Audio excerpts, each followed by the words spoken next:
Hi, Nicole here. How are you? And Toby too, as you can see. Toby! He says hello.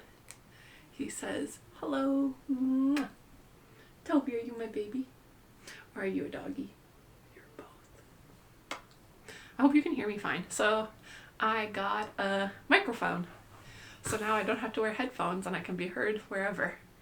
So that's pretty cool. Okay, let me get comfortable here. I don't have a plan for this video, so trigger warning for all the triggers, I guess. I don't know, I never really liked saying that, and I never really like when other people say it either, but I guess it's the right thing to do. I don't know. Okay, so I'm still single AF because the tarot cards, I read my tarot cards and it told me that I was going to meet someone by November 11th. It didn't happen. 11/11 came and went. Angel number my ass. Toby, no, don't hurt my art. Why do you hate the art? I have some art on the ground over here. I'll show you it. This is a piece I did a long time ago. It's not complete. Oh, does it show up? Oh, it kind of does. See? It's just like a whole bunch of people floating in that atmosphere.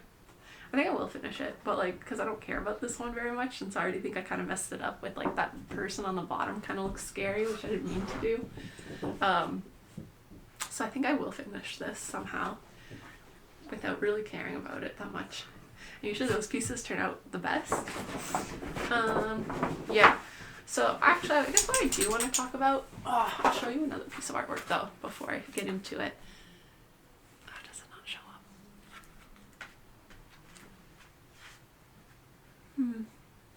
This isn't one thing I think about is buying a good camera too, rather than just the microphone.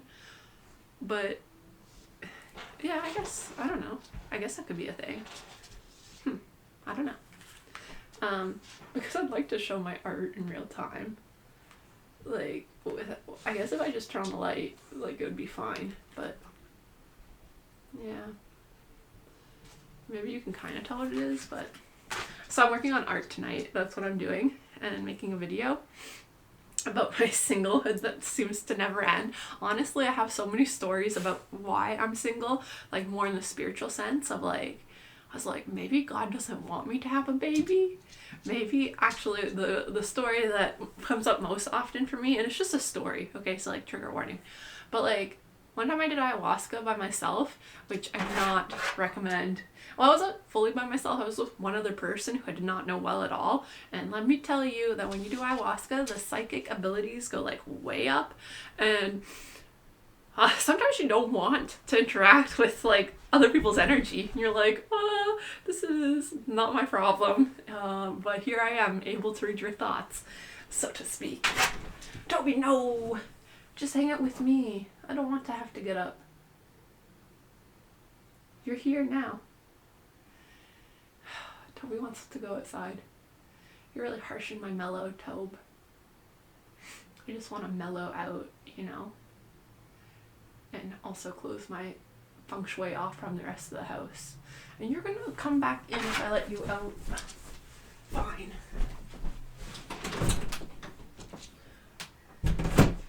Here's my outfit. That's the bottom half of my outfit.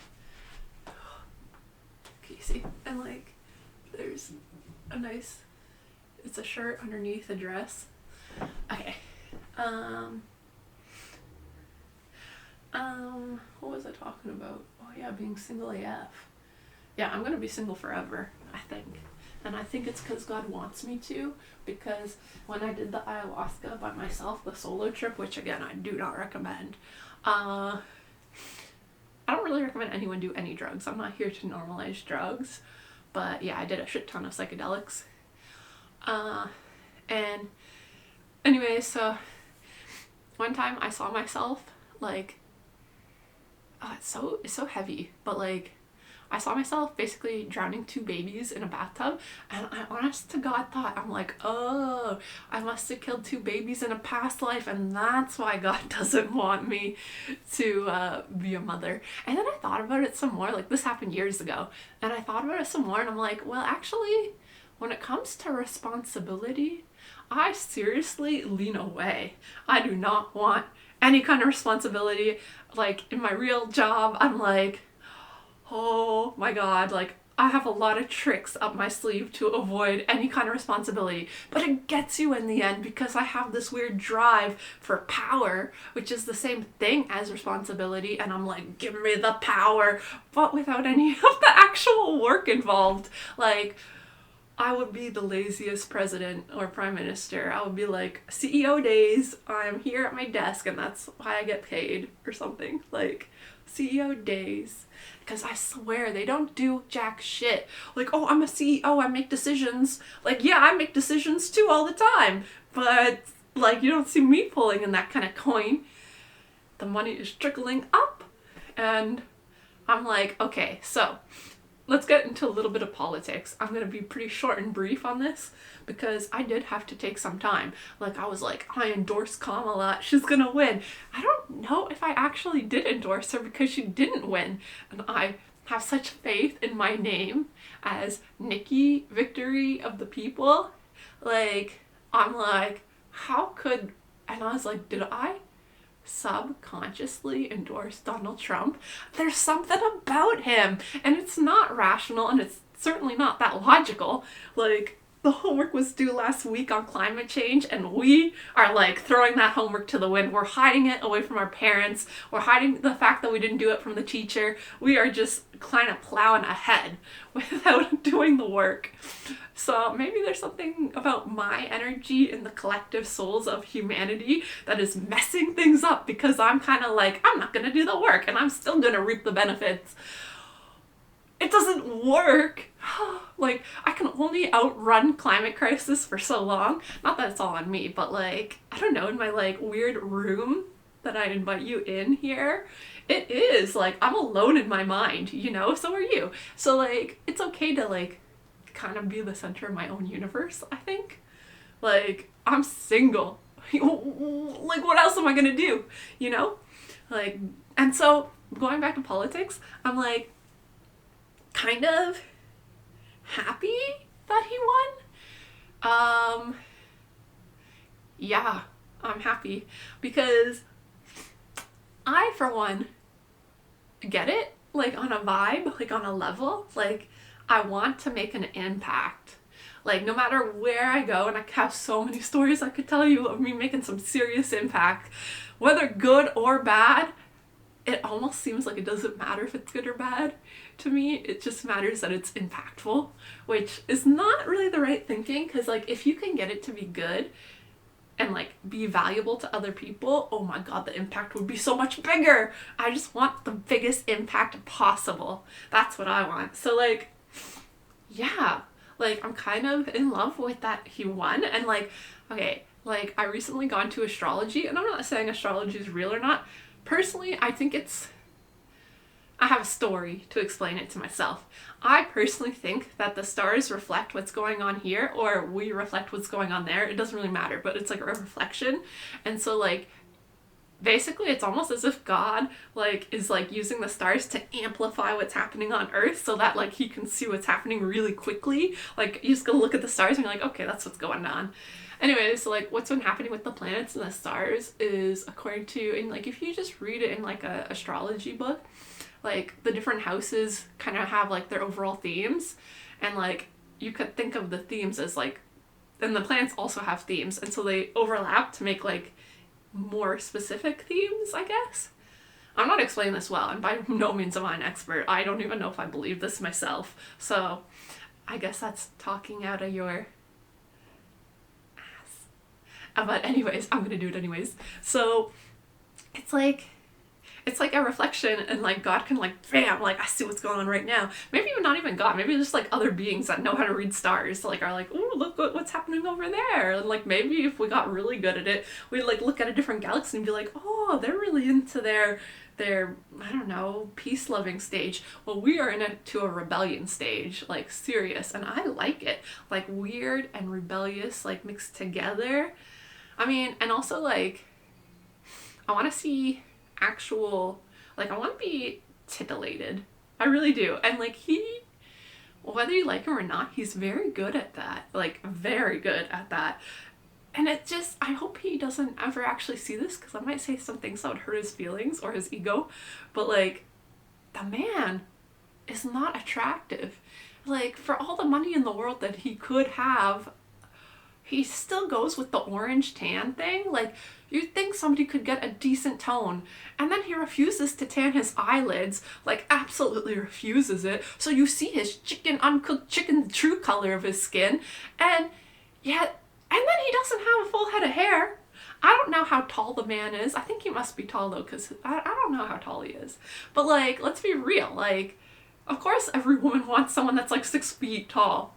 Like, sorry to my male audience that's not 6 feet tall. Whatever. I'm so bad at this. I'm like, let me be famous. But I'm also going to offend my supporters. Donald Trump style. Whatever, it worked for him. Not that what it works for one person is not going to work for another necessarily. But anyways, when in Rome. And that like really brings me full circle back to that. Like, I like that he won. So I was like, I remember when like I kind of had these feelings. I was walking after like the initial shock of like, oh my god, again that man won. I cannot believe it. Like, the man can do no wrong. Like, not literally, but like, he could say anything, he'll win, whatever. He's just like full, like, he is like the epitome of like, I'm gonna full out run ahead and like just do it. Like, honestly, I wish I could marry the man. He's too old for me, but like, despite not being attractive, I'm still attracted to him. You can't, like, the confidence, the charm, it doesn't matter what you look like. It doesn't matter even if you're unethical at F, which is surprising, but actually it doesn't matter. I still am like, give me baby. Unfortunately, God has somehow decided against that. And like, in a real way, like, I just want to like record everything, like the truth of it all, but the truth could get me in trouble. But I want to tell you, like, there are some things that have happened in my life where I'm like, magic is real, because there is no other explanation. Well, I don't know, my strong suit is not NE, but like, extroverted intuiting, but like, oh my god, there are some things that happen where I was like, that was a real sign from God. Like, I don't know why he doesn't just speak English. Like, if he could just come into like a burning bush and just talk to me in plain English, that would be nice. But instead he's like, I'm gonna do it in a very symbolic, mischievous way. And I'm like, but actually I kind of like that too, in a weird way.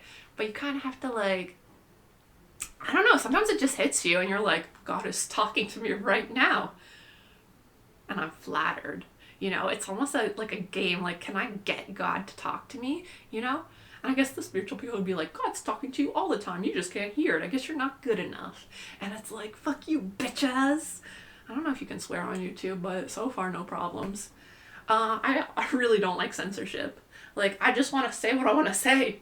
And I don't care if it's good or bad. Back to the impact. I just want an impact. Like a toddler. It is kind of like, I'm like, maybe that's why I'm single. Maybe it's like, there's something wrong with me and I never grew up. And the older I get, the crazier I get. And then I'm like, okay. So, going back to being single, like, if I never have children, what do I want to spend my life doing? Partying. I was like, I just want to party. And the problem isn't that I don't have kids. The problem is that I don't have enough parties while not having kids. Like, I gotta make the most of this time. And I just really want to party all the time. Like, all the time. I really, like, life is one giant party. And everybody's invited. And I hope and pray everyone's having a good time, because that's really what I'm about, like, for real. Like, I want to throw the most lavish party, and I want everyone to be like the right vibe to like enjoy it. And like, I want the dynamic to just be like this like super relaxing and at the same time fun place to be. Like, and I want it to be in a mid-century modern mansion, and I want there to be an in-ground pool. I want there to be a hot tub, a big hot tub that can fit lots of people. I want there to be music, but not so loud that you can't have a conversation. And yeah, I do. And then I want there to be a time in the party where like someone brings out a guitar and we're playing live music with each other and we have a sing-along. Oh my god. And I want there to be champagne there too because I like a little bubbly. And I want there to be fancy ass charcuterie boards everywhere. And I want it to just be like a really chill mid-century modern vibe to it. Like, and I want everyone at the party to be having a good time. Like, that's kind of like with like the wealth disparity gets to me because I'm like, okay, we're all on this planet having a party, but like some of the people at the party are not having a good time. And like that really eats at my soul on some level. Like, I'm just like, not that it's my responsibility to make the party good, and like I definitely in real life have a trouble with this. This is why I don't like throwing parties. I like being invited to parties because it really takes the pressure off. Like, but when I throw the party, I'm like, everybody better be having a good time, and it's like making me not have a good time. So yeah, counterproductive. But yeah, so anyways, I'm single AF. The tarot cards lied, or I just misread them, whatever. They're like, don't worry, Nicole, soon. Nothing happened. And then I read this book about astrology, and there's like, there's no Aquarian age coming to save you, and you have to save yourself. And I was like, no! Once again, back to responsibility. Oh, man. Yeah, so like, I don't know if I did something in a past life that was like, affecting me now? I don't know if past lives are real, and I don't give a fuck, but they do make a very convenient explanation for a lot of stuff that you're like, it's not my fault, it's past life Nicole's fault, which actually wouldn't even have the name Nicole, so whatever. Like, but I do wonder, because there's been some people in my life where it was like a chemical reaction like no other reaction, and it like sucked me in. And I was like, I'm gonna go with it because I'm always somebody who's like, I've always kind of been like, let's go with my intuition and see what happens, like a little scientist. And heartbreak and a lot of suffering. So counterproductive to partying. Like, I just came here to party. What the hell? Yeah. So, not really sure what that's about. Like, how could you fail at this one thing? It doesn't seem like that hard, but like, to throw a really good party is actually like really challenging because I don't know, everyone lives in their cubicle lives, and for some reason, like, it's hard to get people to come over. You have to plan it so far in advance, and even then people will be like, I can't come, and it's like, it's almost as if they enjoy saying they can't come, which then further offends me. I want to give you a good experience. Let me give you a good experience. Doesn't everyone want, like, a pretty woman to say that to them? But, like, anyways, like, ultimately, I care about my own experience the most. And I truly believe that if you're having a good time, I'm much more likely to also be having a good time. So I'm kind of like trying to make everyone have a good time so that I can have a good time. That sounds super, I don't know what that sounds like, but at the end of the day, I just want to have a really good time, like, all the time. And I think, well, there's more than just that. Like, I want to reach my potential, and I want to be famous. Like, I'm not gonna sugarcoat. I'm gonna be very direct. I want to be super famous. But I don't think I'm the greatest singer. Maybe I could act, maybe. But it just seems like a lot of work. Like, do I have to move to LA and audition for like these shitty people in LA all the time? Like, what? Like, no. So, and I don't know, like, even though I do actually care about my art, it's more like of a personal, like, I mean, I don't care enough to actually show you. Oh wait, it's showing up better there. Like, I actually, like, seriously do care about my art. So it would be great, like, if at the end of my life, and maybe even after I'm dead, if it happened after I'm dead, that would also be okay by me. I guess I hope I know somehow on the spiritual planes, but, like, it would give me such fulfillment. Or is it validation? Not sure. If, like, somebody could look at a piece of artwork that I've done and be like, that's a Nicole. That's a Nicole. And I'm like, yeah, that is a Nicole. Like, I made this. You know? Like, me. I did it. I drew those lines. Although, like, looking at other people's art online, I'm like, good God, there are some people with some serious skill. I'm more like a jack of all trades. Like, I am always on to the next thing, you know? Like, and you have to spend a certain amount of time, but, like, eventually it's like the next thing grabs me, and I'm like, ooh, like, flirting, like, with you, this new hobby. One hobby that I really have that I really like, but I don't have the room to do it, so I haven't been doing it, is refinishing furniture. I've refinished this piece of furniture, and I love it. And I just want to like collect. I go to the thrift store all the time, usually once a week. Lately, it's been once a week, and I look at the furniture and I think about how to refinish it, but I don't have any space. I know, my parents were like, "Why don't you rent a storage facility?" Which I guess I could do. And I probably still would spin a profit, probably. I could at least try it for like a month. Then I'm always like, I get into these things and then I'm like, bye, see you later. So I don't really want to spend a ton of money on like these things because there's going to be something else that I'm going to like. I have embarrassingly dropped a lot of money on music equipment and music production equipment, and then when I tried making music, I totally sucked at it. Not only did I suck at it, like I did not produce anything that I thought was mildly good. I also didn't like it like at all, and I was like, holy fuck, like I do not like composing music, and I think I'm shit at it too. Like I showed no talent, even though I have music ability. And I'm like clearly more of a performer than an actual compositional composer. So I was like, oh fuck. Like, I mean, that's why I really like making these videos. This is very low input, and I'm like talking to myself all the time, and I love it. And I just want to capture all my thoughts. And then people are like, oh, you need to write more, you need to write more. And I'm like, bitches, I don't need to do jack shit. I just want to get paid for existing. That's like the ultimate goal.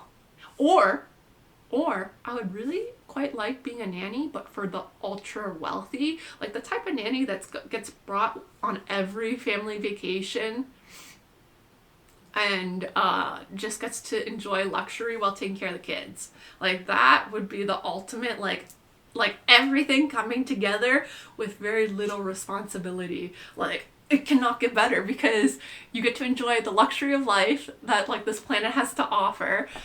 You're not paying for it, and you get paid to do it. And on top of that, I get to take care of a little child, which I really want to do. I like it. I enjoy taking care of children. And it's not my responsibility. Like, it's not my kid. Like, you know, if they fail the test, not my fault. You know, it's not my genes. It's like I get all the fun of being a mother without any of the actual responsibility in that. Yes, sign me up. Like, for real. Elon Musk. I know I've said some mean things in the past, but if you're looking for a nanny, I'm your person. And you know what? When in Rome, okay? It's not even that I dislike him. Like, honestly, if he were here right now talking to me, I probably would like him. And it's not, well, maybe, I don't know. See, when you're wealthy, that's the one problem. I can't dissociate, like, do I like him because I actually like him? Or do I just like the lifestyle? Hard to say. I don't know. But honest to God, if he does see this video, if I somehow become pregnant, I mean, I was about to say if I somehow become pregnant, what am I, Immaculate Mary? Good God. That would be actually really scary. That'd be scarier than having a baby the normal way. But anyways, like if I ever become famous and he somehow sees this, Elon Musk, I want you to know, I will be that trad wife. If you have me. Like, I will not cause any problems. There will be no PR problems with me. I am a tight-lipped person. Okay, don't tell me any of your secrets, though, because I'm not really that great at keeping secrets, so just don't tell me that stuff. But, like, you want to give me a baby? You want to give me a house? I'll come live on the compound in Texas. Like, Yodio. I meant rodeo. Yodio. Like I'm a yodeler. Bring the yodeling and the cowboys together. Right? Why not? Yodel. And actually, I am a good yodeler. I can yodel. But I'm not going to do it now, because what if I actually suck at it and I thought I was good this whole time? Yodelay-hee, yodelay-hoo, yodelay-hee, yodelay-yodelay-yoloo, That's shit, I could do better, but I'm too nervous, stage fright, and I'm alone talking to myself, and I still have stage fright. Am I really setting my ego on, like, whether I can yodel or not? I think I could be an opera singer, though. Anyways, back to Elon Musk. Like, if you ever see this, like, for real, I'm pretty. I have a very high IQ, although I will admit that I've never figured out how to use my IQ to make mad cash. Like, why else would you even want a high IQ? My IQ is 147, Mensa style. I've taken a lot of tests, and I've been tested officially too, and I have, yes, a very high IQ. But like I said, it is fucking useless. I see things and I experience things a little faster than the average. That's the only thing I can tell it's different.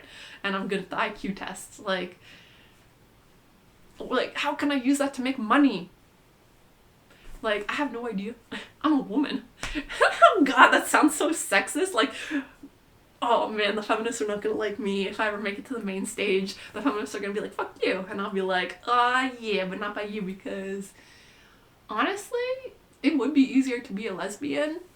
Many women have said this. That's not a new idea for me, not original. But I just know deep in my heart that I'm not, because there's no way I'm going down on anyone else. And actually, the thought of a woman going down on me is also kind of like I don't hate it, and if other people are doing it, okay, like, I don't care.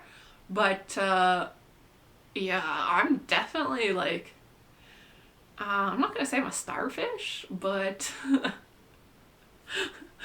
take me, world, while I don't move. No, it's more like I want to be danced with. Yeah. So I'm not gonna be the one being like, time to make all the moves. Like, oh, that seems like a lot of work for very little reward. So I guess I'm not gay. Yeah. Unfortunately for me, because honestly, like, two women working together as a unit, pretty freaking good. But also kind of boring. Like, not that, I don't know, gayness is not, I don't know, even, that's not even fair, because I will make this point about gayness now that I'm in that territory of, like, men do it better than women. Like, what the fuck? Like, gay men are so much more interesting than gay women. Like, yeah, I do feel like if past lives are real, maybe I was a gay man in a different life, because I do feel like my more manly parts of me, I'm like, oh, like, I'm so assertive and aggressive.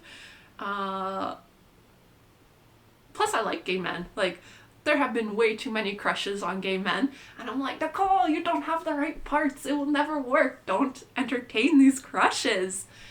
But in a way, it's safe, because, like, I don't know, you can't really get your heart broken.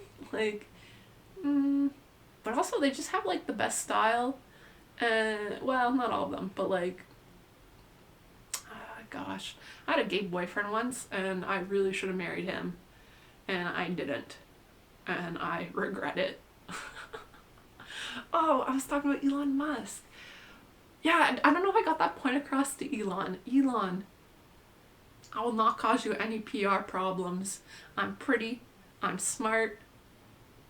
I'm very adventurous. Like, I'm up for any adventure. My main sell point is I'm not going to cause you any problems, although I don't really know what you want. Like, I never know what other people want. Like, whatever it takes to do you and be you, where are the motivations and to what end? I have no idea. So I don't know if I fit you very well or not, but if I do, yes, I would take that, like, get rid of the fame. You don't want me to be famous. You don't want me to have my own career. Thank God. I never really wanted one to begin with. Like, I get to experience pools, luxury. Although, sometimes I feel like wealthy people can be really boring, because all they do is wealth signal. At least the wealthiest people I've met, I found to be incredibly boring. It's like a good metaphor is, like, one time in elementary school, I looked at the cool people table, and I was like, I want to sit there. I'm going to be a popular person. So I did whatever it took, which I can't even explain to you how I did it. I don't know, it's like a vibe, it's like an energy. You have to kind of like tune into that energy and like sell it. But it's so freaking fake, or at least it was for me. Because I don't naturally, what I really care about is authentic expression. And that does not always lend itself well to the popular cool kid table, which is very much like, or at least my impression was like, very predictable and like fitting what people expect from you. And when people expect things from me, that is when I like to pull out the crazy, like the real crazy in me. I'm like, oh, you think you know me? Psych, I don't freaking think so. So they didn't like that. And I just found it like incredibly boring. Like once I finally got there and was able to convince them enough that I was cool, and like the confidence and like that, like, you know, like that, oh, like that signaling of confidence, but it's so fake. Like it's not like confidence, but without the actual backing of confidence, it's not a good look. It's really not a good look. And so like you get there and you realize that every conversation is the same over and over again, and it's so boring. Like, I don't know. And then you grow up and you like, okay, maybe the new cool people or the wealthy people, and you're like, okay, so like, how do I get there? And like somehow you weasel your way in. It's, I don't know how, but somehow you get into these, I have gotten into circles where there's people who are a lot wealthier than me, and they don't necessarily know that I'm not at that level. And it's like, okay, how do I like fit in to make this fun for myself and enjoyable, so I can maximize my own experience of this party or this event or whatever? And it's like, holy fuck, I can't even have a good time because every conversation is so goddamn boring. And ultimately, I'm very bored. I don't know if you could tell. I'm bored. I am very bored, which is kind of an awful thing to say. Like, there's so much beauty around me, and yet still the boredom comes for me. And I don't know, like, I'm not fulfilled in like the way of like a good conversation with people that I know well. Sometimes I do have outlets. Like, I joined a philosophy club that meets once a week. I really love the philosophy people, but I do not feel that there is a man there for me. So yeah, like, I don't know, every guy I ever dated, like, I knew. Like, there was some intuition, call it feminine magic, I don't know. But there was some, like, I just freaking knew. I was like, took one look and like make eye contact, and I just like, I don't know, did I know them in a past life? Like, how do I know? But like, I was like, yeah, I'm gonna have sex with that guy, you know? Or like, I just know that I'm gonna date this person. Like, I freaking know, like, you know? And then I go for it, or they come to me, and it's just like, and I go for it, and I'm like, yeah. And unfortunately, that has not happened in a while. Basically, since the gay doctor. I knew though when I first laid eyes on him, I just knew. And I guess I do have a foot thing because I liked looking at his feet. I'm like, it's not weird though. It's not like, I don't know if Tarantino's weird about it, but like, for me, it's not a weird thing. It's just like, sometimes like a man's foot is so masculine and so strong, and I'm like, ooh, he has a nice set of feet on him. What, as if it like means he's gonna have a big penis or something? I don't know. I don't really think that, but yeah. Hands too. Like, a man's hands. Oh my god, sometimes you look at a man's hands and I'm like, ooh, like, it makes me blush because I'm like, oh, that man has very nice hands. Yeah, so, yeah. I would say that a big priority, even more than being famous, is having really great sex in my life. That is a luxury I do not want to miss out on. Well, I mean, I have, but okay, like, it's been a while, so I'm like, why have the gods not selected me for giving me a very good experience? And they're like, I don't know, I guess the new age people will be like, you have to choose yourself to have a good experience. And I'm like, but how? Like, I'm in a desert here. Literally, I'm in some kind of desert. That's how I feel about it. And I, honest to God, was like feeling so isolated, even though I live in a city, that I'm like, oh my God, like, do I have Asperger's? Because I feel very different and like don't connect or whatever. I took the test. I showed very low signs of it. So I was like, okay, I don't think I actually do. I just think that, I don't know, like,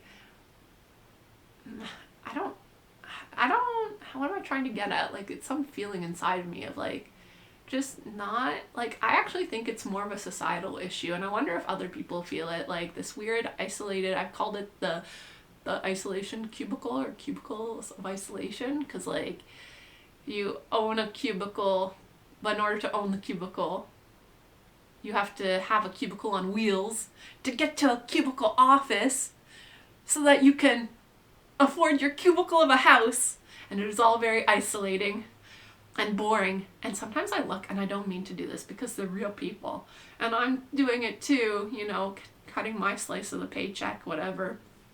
But like, sometimes I go to the office and I look around at people and I'm like, good God, they're all zombies.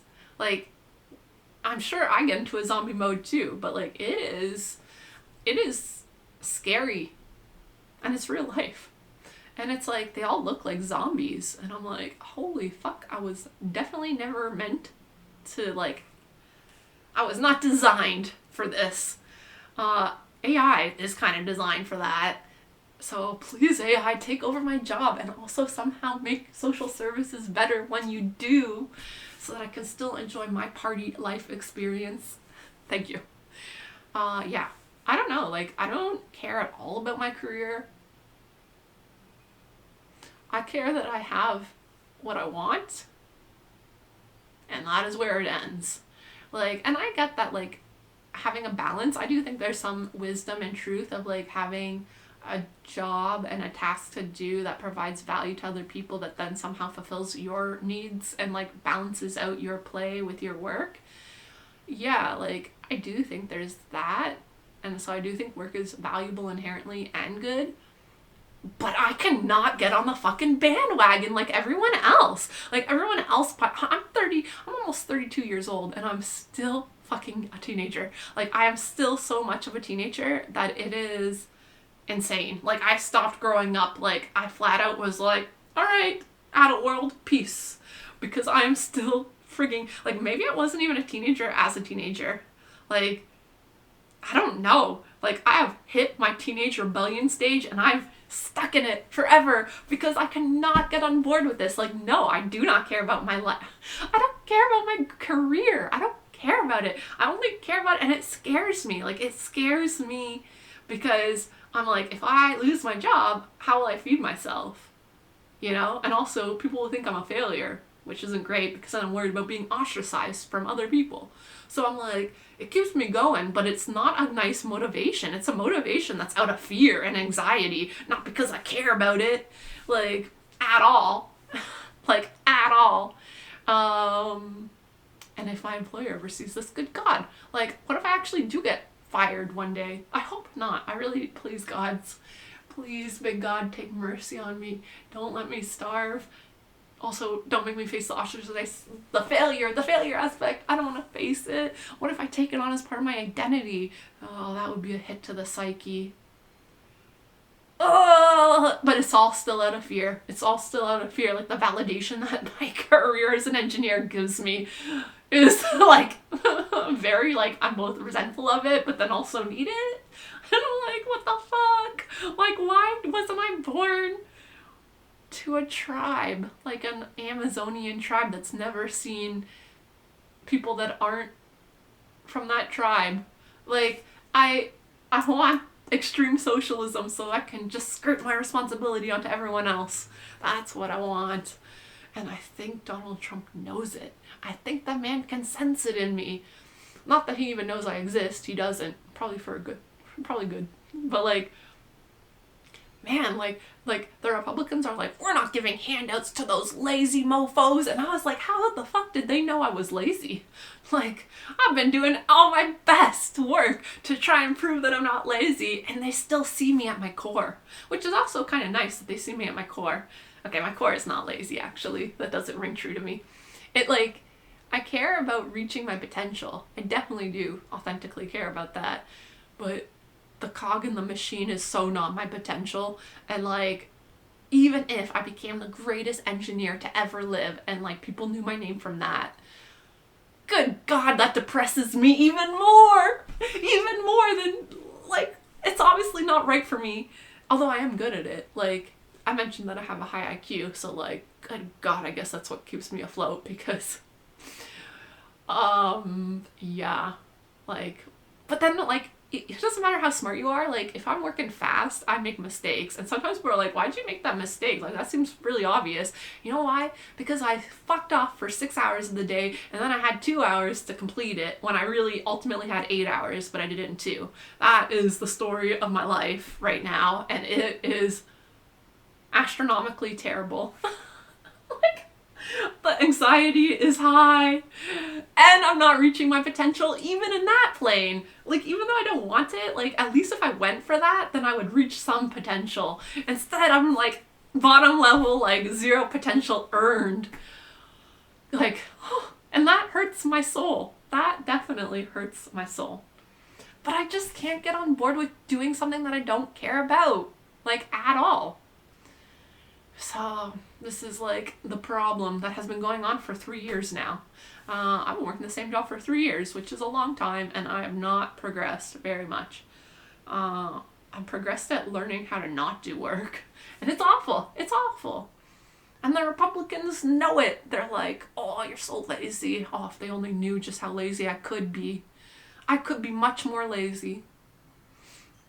But I'm actually not looking for a handout. Like, it's not that I'm like so much like of a like socialist, like I'm not gonna Jim Jones anyone, you know, like I'm not like that.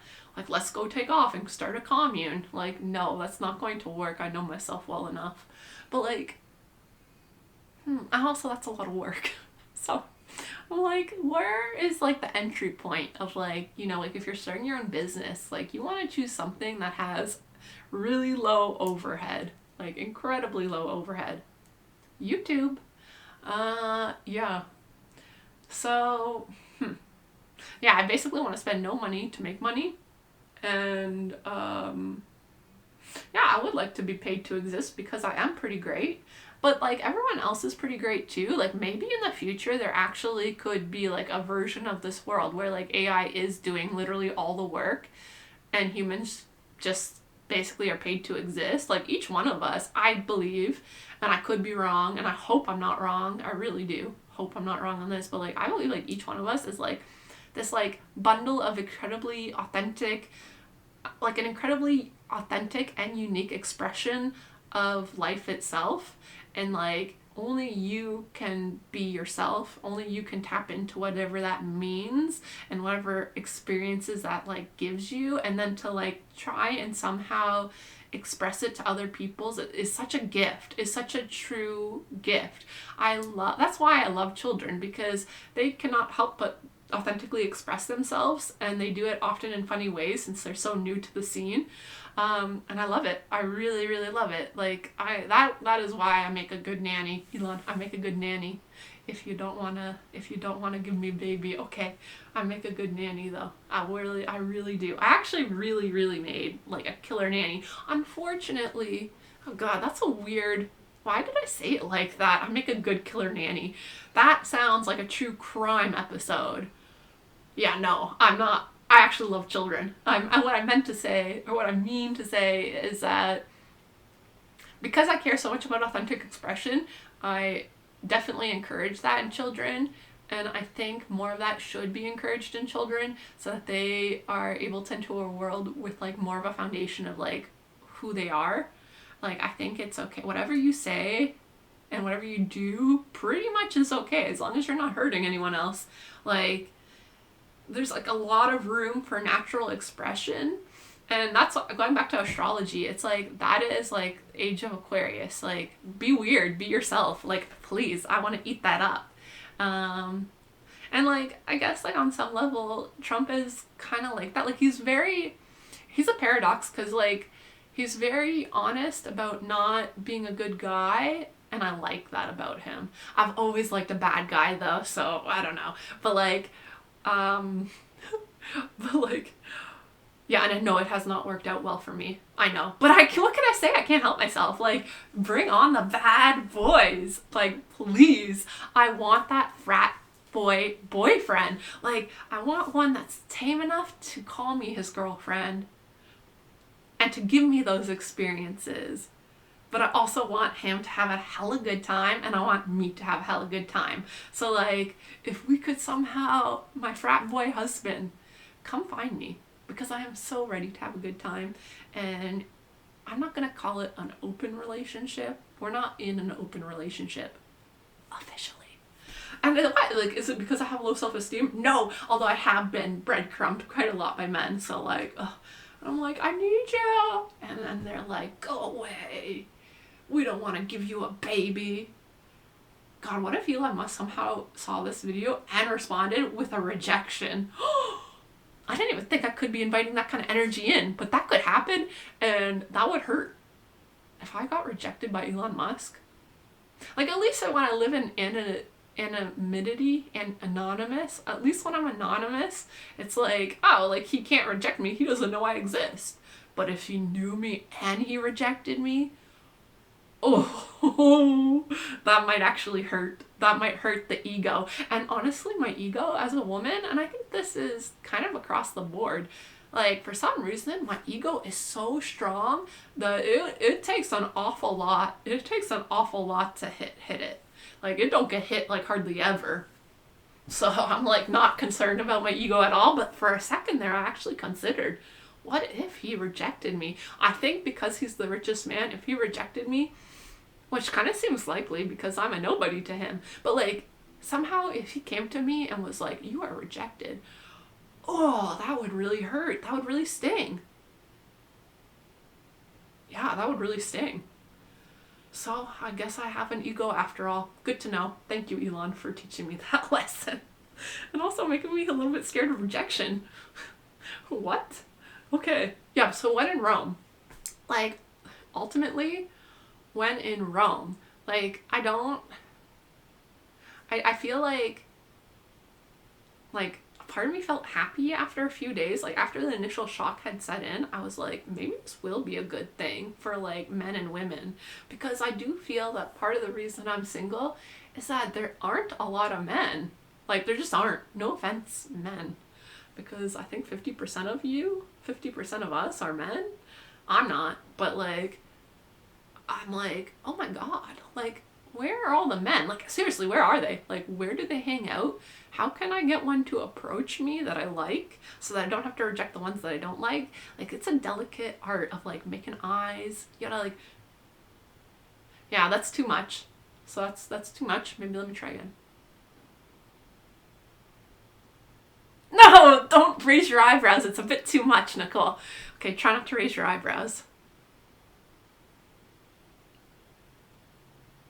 What about, like, you lock eyes, right? Pretend it's by accident. Look away, but then look right back.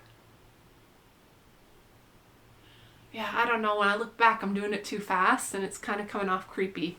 I feel like when I'm out and about in real life, like, if I go and hang out at Home Depot, I do it in a way, like, that is a bit too much.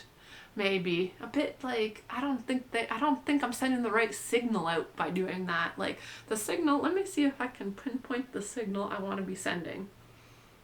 Like, hey, I'm a cool woman. I'm a single woman. I'm desirable. I have treasure in my yin yang. Okay, I don't really, okay. I have treasure in my heart. I am a receptive being, a receptive, intellectual, fractal, intelligent being that is part of this universe.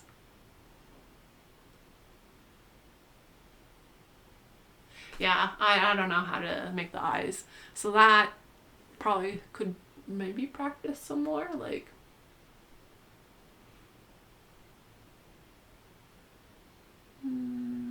okay. What about a wink?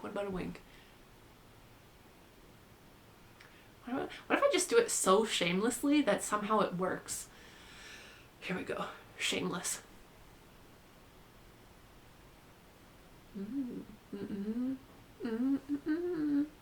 Yeah, I'm really into raising my eyebrows for some reason. The eyebrow raise. Come here. Come here. Come hither. I'm like a siren.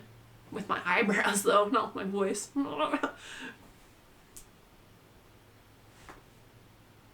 Oh, the fluttering of the eyes. Maybe that's the go-to. It just looks like something's in my eye. I just feel like I'm posing for a picture. Like, no! Every time! I can't control it. It just happens. Okay.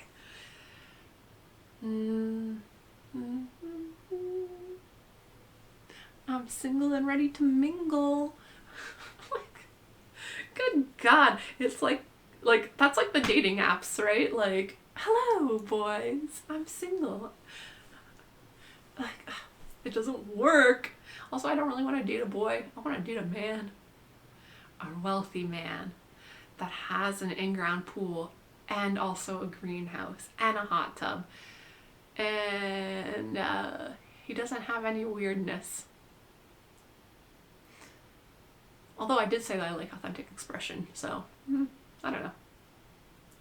Yeah. But I'm not really open to online dating.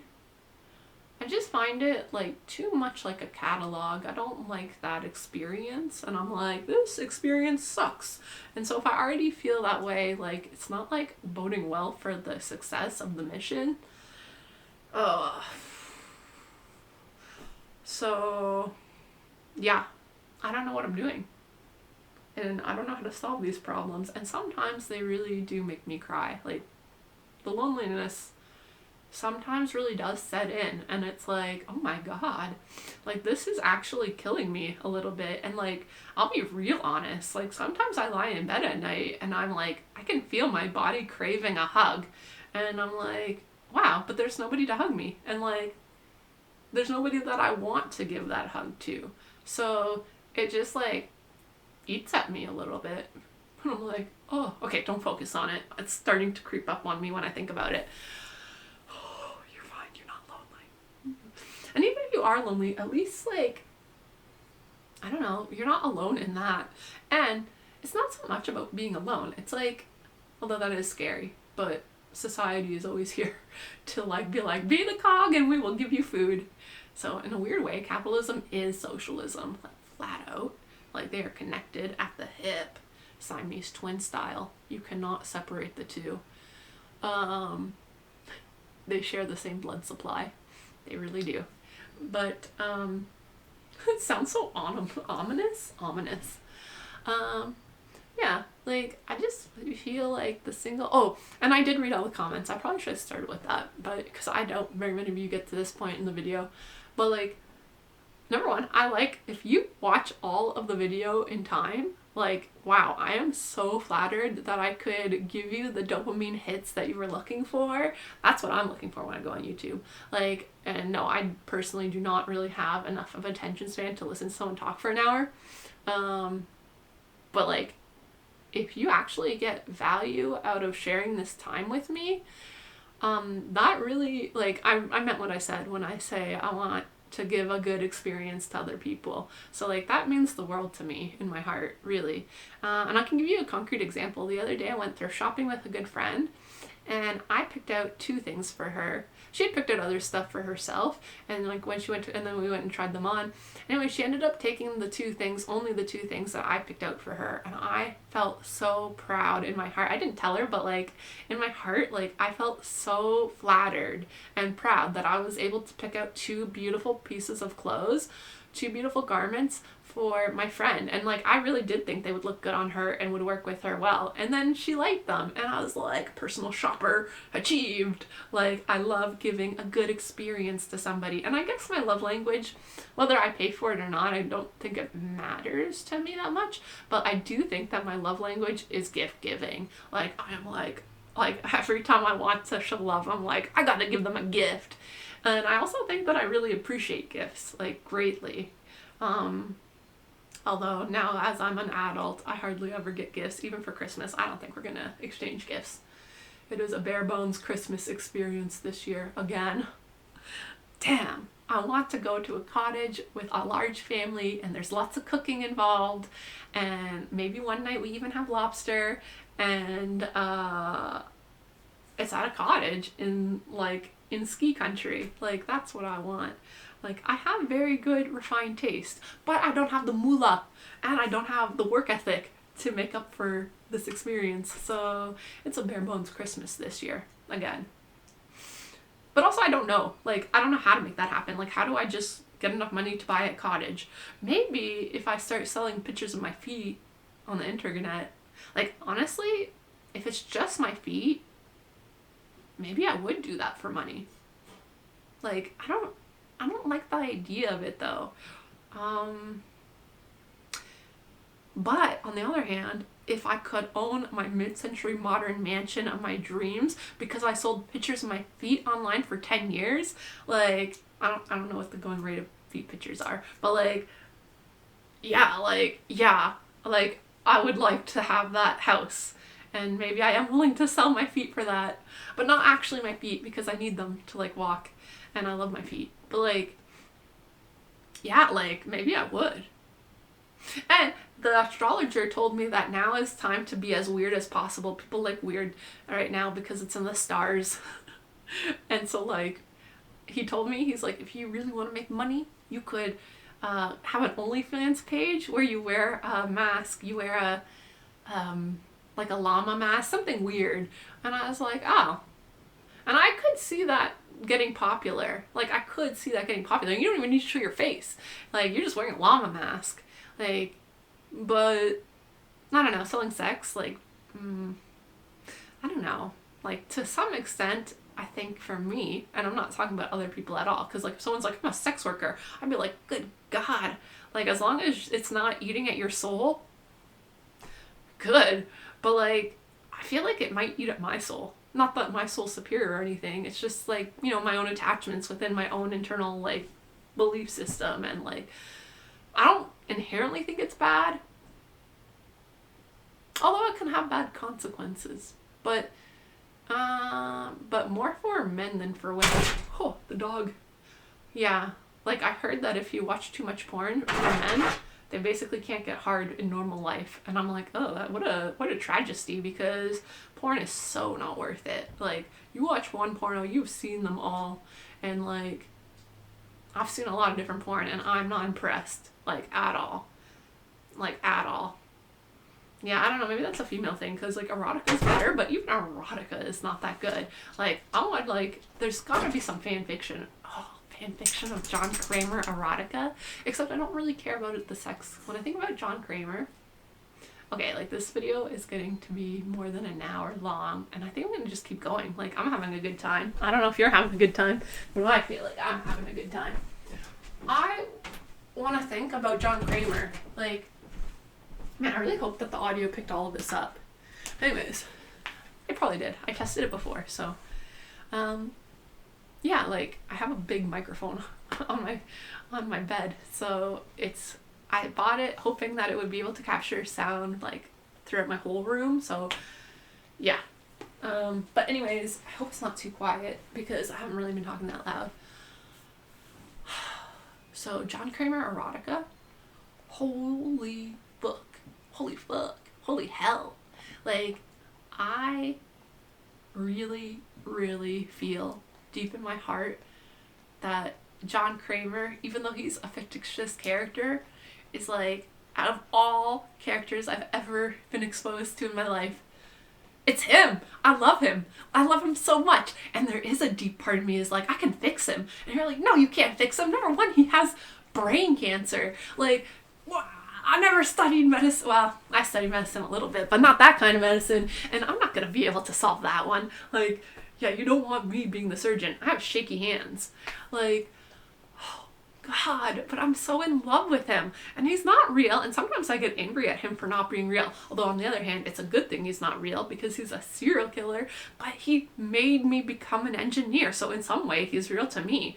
Like, I even have a pin. I think I showed you before. I have a pin of one of the characters from Saw Number 1. Saw Number 1 is my favorite movie. Period.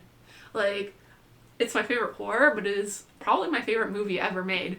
And I think it changed my life. Like, I flat out think that it changed my life. I think that it really planted a seed in my mind, like a subconscious seed. I didn't even realize at the time it was being planted. But like, watching that movie for the first time, I remember it vividly. I remember the part where, like, the whole movie I was trying to guess, like, who was the bad guy.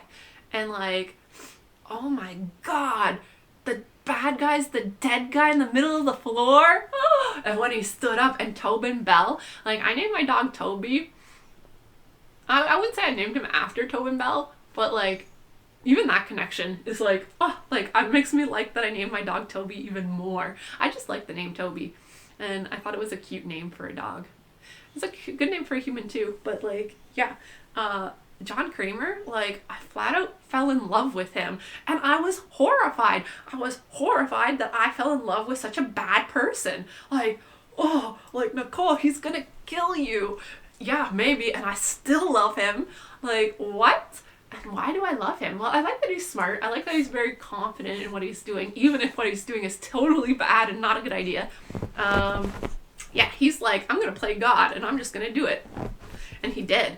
But, like, he did it in a really fantastic way that he executed perfectly until, like, the sequels, when, like, they fell apart, of course, as they do, because Hollywood sequels, like, we could do better. And the Saw franchise definitely flat out deserved it.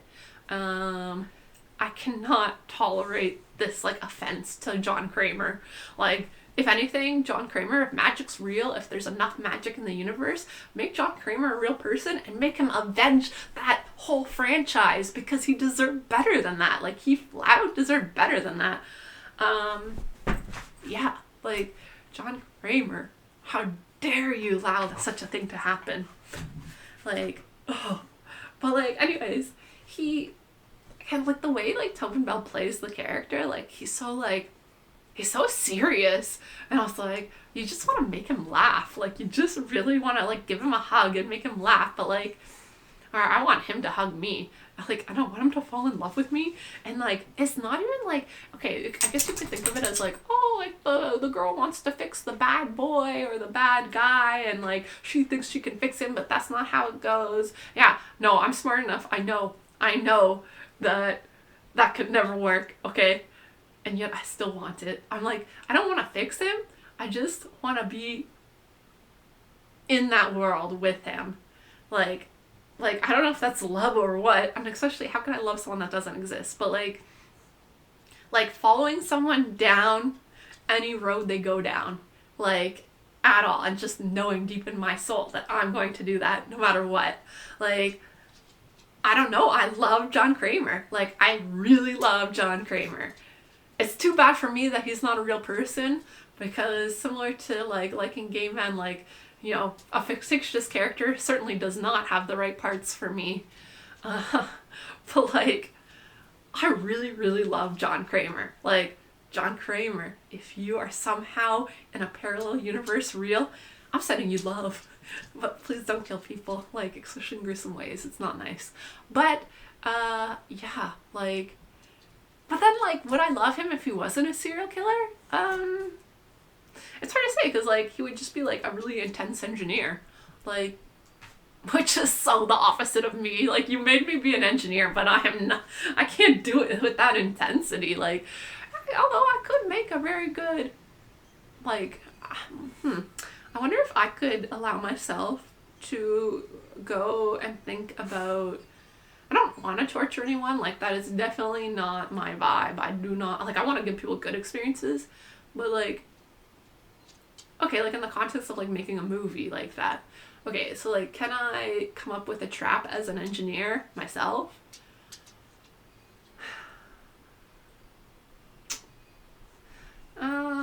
Yes. I just came up with one in my mind. I would stick somebody, so once you kidnap them and they're already, like, drugged up and not conscious, I would create a mold of their body. Now, this would take some time, but anyways, movie magic. Anyways, I take, like, a mold, and then I would structure a cage that perfectly fit, and I would put them in, like, an uncomfortable position. Maybe not super uncomfortable, but, like, you know, you can't stay in the same position that long. So anyways, I put them in a very specific position, and then I would make the mold, and then I would build a cage with the mold. And then, now they're still sedated and everything, and then I would put them in the cage so that they couldn't move, and they would really have, like, this itch to move eventually after hours of being in this cage where they can't move at all. I would incorporate that element into my cage, into my trap, because I think that would be very uncomfortable, and also kind of like visually, I think it would be something that would draw people in, like that are viewing the movie or the experience of it. But so like they're trapped in this cage. You got a lot of shots like of up close with their eyes like looking around, which would be scary. Maybe like acid is about to be poured. Oh, you could fill the room with water and they're gonna drown if they don't get out of the cage. That would be kind of scary, but it's not enough. Like, I want maybe acid, but acid's gonna be too quick acting. Like,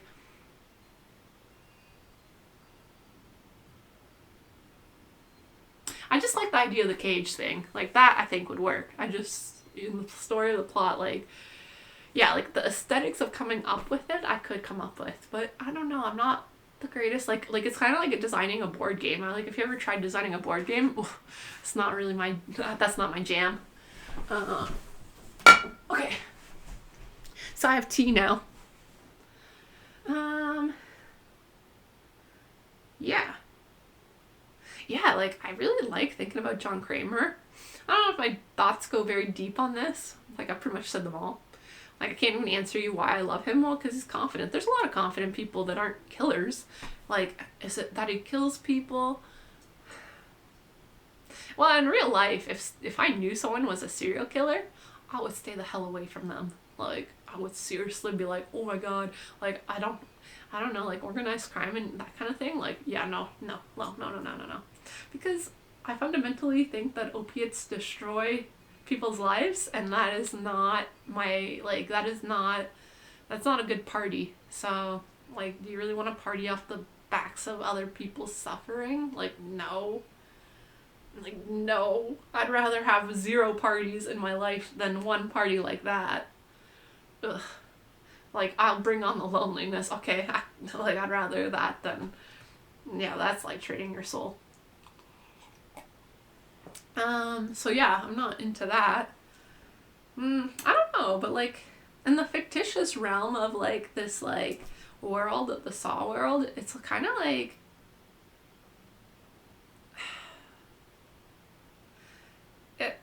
I mean, also the fact that they like spun it so that he is like trying to help them to see value in their own lives, which is very, well, when it comes to addiction, which is way more serious of a topic, like, to like just think, oh, people are addicted because they don't value their lives enough, and I can get them to value their life by putting them into a dangerous situation to like show them what they're actually made out of. It's like, okay, like, that is like a very, I don't know what the right word is, like, immature view of addiction, and like, it really kind of like paints this picture of like, oh, it's like for like a person with an addiction is weak-minded or something, or like just like weak-minded and hedonistic, and it's like, like, no. So like, I think that it's fascinating, like, I think it's fascinating that like he could be so smart but also so, I don't know, philosophically dumb. Like, or just like lacking that experience altogether. Like, if you never had an addiction, maybe you might believe that and not even know you believe it, but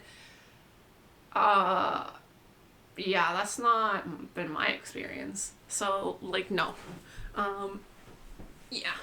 Like, so like, I don't know, like, the idea of like, I like the idea of like helping people using very extreme ways that are terrifying, but like, I don't like the aspect of like taking on this god persona, and it's an evil god, and it's a very, but he has a way about him where like, you want to, the way that he plays it, like, you want to impress John Kramer. Like, I just feel like I really want to impress him. I kind of feel that way about Donald Trump as well. What an interesting comparison. But like, there is something, like, if he were here, or like if he was like actually like part of my world, I would like, I don't know, there's like a weird like urge to like, I want his acceptance, which is weird, I think. Like, why do I need the validation from him or anyone? I'm not sure. Like, what is is there something missing in me that, like, makes me want that validation? I don't know. But, like, I feel it strongly of, like, I just really want him to like me. Because I like him, but I don't even know why I like him. Like, he's a scary guy, and, like, we're told that we're supposed to really not like sexist people. I don't know. Some of the people that I liked the most turned out to be, like, some of the worst people. And, like, yeah, I was a casualty in some of that, but, like, can't help it. I still like them. Like, I'm not gonna lie to myself. Like, so, like, when, like a character like John Kramer, like, before anything, like, I basically met John Kramer before, like, any of, like, my relationships happened. Like, I think I was 13 when I watched Saw #1, or somewhere, like, I was young. Definitely before Boyfriends. Maybe I was a little younger than that. I don't know. But, it just, like, I don't know. Like, I guess, like, I really, like, I don't condone the bad behavior of John Kramer, but I definitely am, like, there to watch. And, like, yeah, I'm not really trying to fix John Kramer. Like, I don't really think John Kramer is fixable, if that makes sense. But I still want to be with him all the time. Like, all the time. In fact, lots of times I talked about John Kramer in my mind. Like, I have conversations with him all the time. And, yeah, my imaginary John Kramer friend. But I really, really love John Kramer. Like, I really do. Like, I feel it, you know? Right or wrong, I really love John Kramer. And, like, I don't know, in real life, I don't think it would play out very well, like, me loving him. But, like, yeah, like, I don't know, like, the John Kramer that actually does exist, like the character that actually exists, that impacted my life, he is real in a sense. Like, he's not a human, but he is a real fictitious character, and, like, he really did have an impact on my life, a pretty serious impact. And I didn't know, like, you know, you go into, like, oh, like, I always thought it was phony baloney when people were like, this book changed my life, or this movie changed my life. I really think Saw #1 changed my life. Yeah, like, becoming an engineer, not, like, it wasn't ever in my plan, like, oh, I'm gonna be an engineer because I saw this movie, or even when I decided to do it, like, I wasn't thinking about Saw. But then, like, on retrospect, looking back, I'm like, whoa, like, it seemed, like, it just, well, okay, how it goes is that had a boyfriend at the time, and I was studying nursing, and I didn't want to be a nurse, and I was like, what am I gonna do, like, I don't know what to do. And then he was like, go and be an engineer. Anyways, his name was John. His real name was John. And just a coincidence that I ended up dating someone named John. But yeah, so then I did. And then okay, so, like, fast forward, right? Like, that person isn't in my life anymore.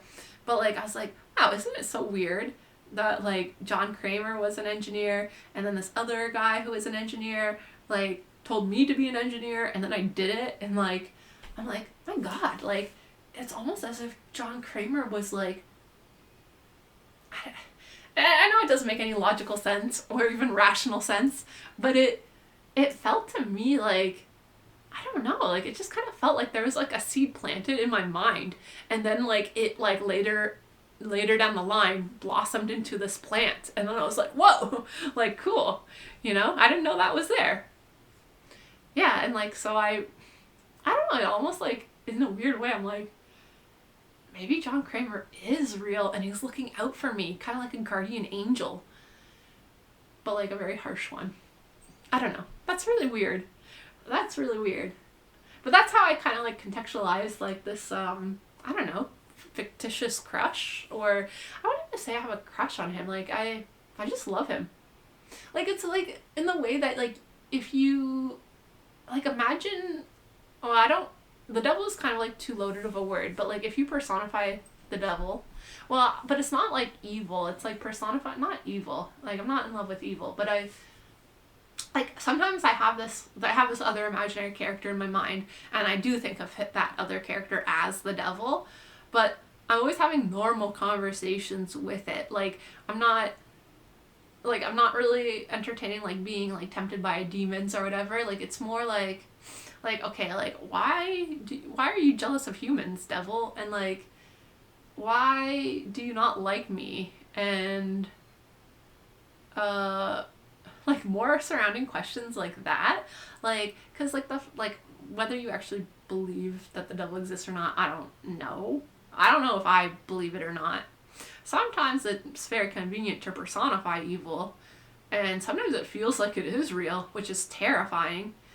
But ultimately I don't believe in hell. Like ultimately I think that we go through hell, but I don't think it's possible to stay in hell forever the way that like the church and religion like kind of like is like, this is what the afterlife is like, and it's like, come on, you don't actually know, nobody knows, like do you? And yeah, like there are weird stuff that happens, like Mother Mary, the mother of God, like coming to earth and talking to children and a whole bunch of people, and like these documented miracles, and like, hey, like I do believe in spirits, but well, I do think they exist. It's weird to say you believe in something. Like, it's like, do you think this exists or not? Yeah, I think it exists. I think spirits are everywhere. Like, yeah. I think there's all sorts of stuff going on, and like this is one of them.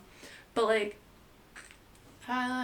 the evil, like having a conversation with like, there's like, actually what I really call him, I call him the cock blocking demon. Okay, and I have conversations with this cock blocking demon who is like basically the devil, and basically he blocks me from forming a good relationship in any way he can, because ultimately he is super selfish and doesn't want me to fall in love with anyone else at all, but he also doesn't want to give me the love that I deserve, because he, I guess, has mixed feelings about me. Like he both wants to like own me and possess me, but then he doesn't water me like as like a plant, like. And so I'm like, what the hell? Like, why don't just set me free so I can go find my water somewhere else? And the devil's like, the cock-blocking demon is like, absolutely not, you belong to me. And I'm like, what? Because sometimes I really do think that, like, there has been some craziness in my life, and I'm like, the cock-blocking demon is one explanation that could explain it. Like, and if there actually is a cock-blocking demon, well, now you know. And now the internet knows that I call you cock-blocking demon. I'm like, why you have to block me? I don't have a cock to be blocked, but like, why do you block me? Like, I don't understand. You're like, you shall not fall in love ever again. And it's like, whoa, like, cock-blocking demon, calm down and let me go. This story gives me a lot of peace in my heart, because I'm like, it's not my fault. Like, what are you gonna do if you attract this cock-blocking demon that just wants to block you all the time? Like how do you deal with that? Like, you're just kind of like, what? Like, it's like having a pet. Like, actually, I take better care of Toby than I do the cock-blocking demon, but the cock-blocking demon doesn't take care of me at all. So like, you should be lucky that I even think about him at all. Like, for real. And if he actually does exist, yeah, I mean it. You should be flattered that I even have a name for you. Actually, I kind of think that he is flattered. Oh, anything he can do to defy me, he will do. Cock-blocking demon, at it again. So, this is maybe one reason as well why I'm still single. Could be.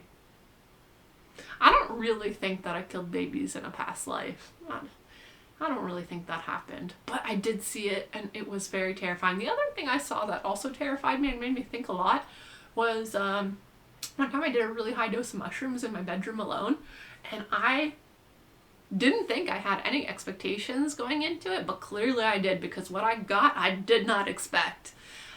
So I'm sitting there, and all of a sudden there's like, as it's coming on, there's like these like circles or fractals of swastikas all over the place. There's a lot of red and black and swastikas flying all over my room.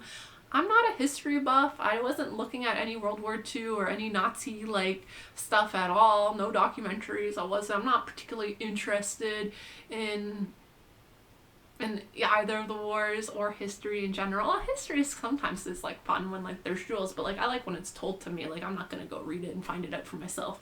So anyways, so like yeah, it wasn't like in my mind or something. Like and then anyways, I felt like I was Hitler and I was giving a speech. And I felt the energy of like being Hitler giving one of those big speeches. And I was like, my God. And honestly, it wasn't even terrible. Like, I thought this might get scary. It did not get scary for me. I kind of just went with it. Like, I just flat out went with it and was like accepting that I was Hitler in this moment. And then afterwards, I was like, what if I'm Hitler? Like, what if soul reincarnation is real and we just get reincarnated every single time? Then that means Hitler's out there, you know? Do I share the same soul as Hitler? That was my concern. I don't think so. Like, I'm pretty sure I'm fine. Like, I don't have anything against the Jews. Love the Jews. Yeah. So anyways, I talked to a shaman about it once, and he was like, maybe there's just aspects of what you associate with Hitler, like, that you also have. Like, and I am kind of good at giving speeches. So, yeah. I think it's just because I'm good at giving speeches or something. Like, yeah.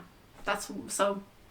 But, like, what a powerful way to tell me that.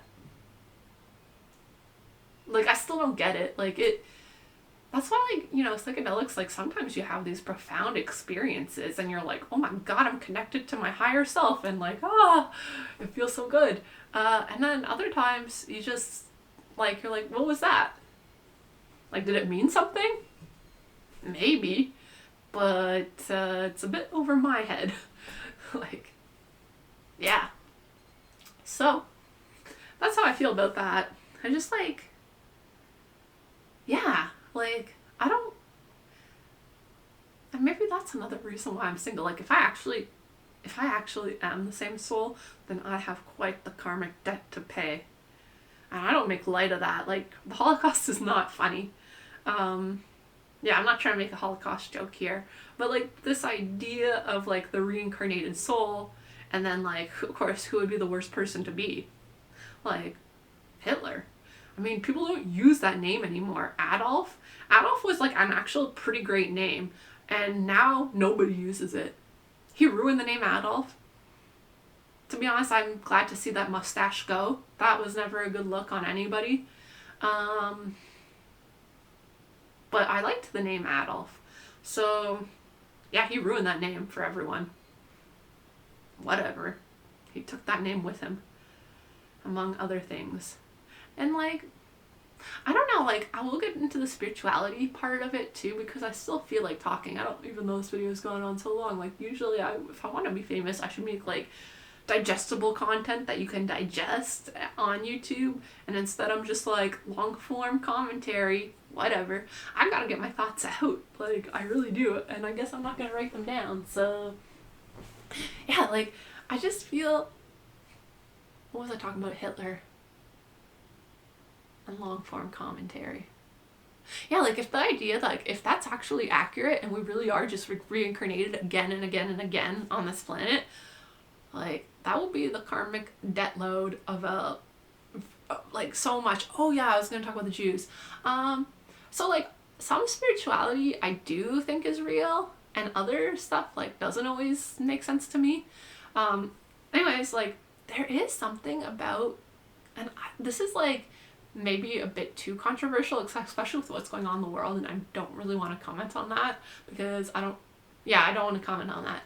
But, like, I will say that, like, there is something very, very likable about the Jewish people. And I was like, man, if God really did pick a favorite type of person or a favorite ethnicity, and like, I could see him choosing the Jews, because they are very likable people. Like, have you studied Hebrew? It is so beautiful. Like, it touches my heart in a beautiful way. And I'm like, whoa. And it's kind of like, okay, like my feeling about this is, let's say you have parents and you have like a few, like 3 siblings, right? And then you notice that this one sibling is the favorite. But then you kind of see it. Like, you kind of see why they're the favorite. And you're like, oh. And instead of being jealous, you just kind of like accept it and like them even more. Like, that's kind of like the Jews. Like, they're very likable. And yeah, like, I don't know why Hitler hated them so much. Like, from everything actually I have since that mushroom trip, I did, like, years later, but like I did listen to the podcast on Hitler. It was Early Years Hitler or something. Anyways, like, it's his life, like, from start to finish. And yeah, like, because it is fascinating, the rise of power. Like, he is definitely, if you like could pretend that it wasn't real, then it is like just like a really fascinating story.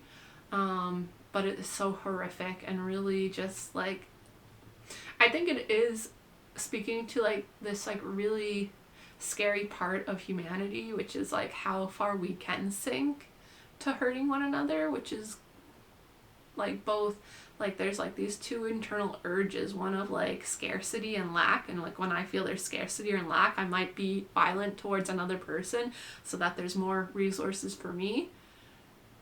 But then there's like also like we need people and we work well together, and when you survive and I survive, we're both doing well, then this is better for both of us and makes us both more safe and more stable. So like these 2 kind of like competing things within our instincts and within like the makeup of a human are interesting and difficult to grapple with. And it is kind of like that the republic ideal of like free capitalism and free trade, and like you know, you just work hard and then you get what's coming to you, and like if you are worth it, then you'll be rewarded. And then like the socialism aspect of it, and it's like socialism is just this free handout. And like, Toby, see, why can't he just let me be? He's my baby. In.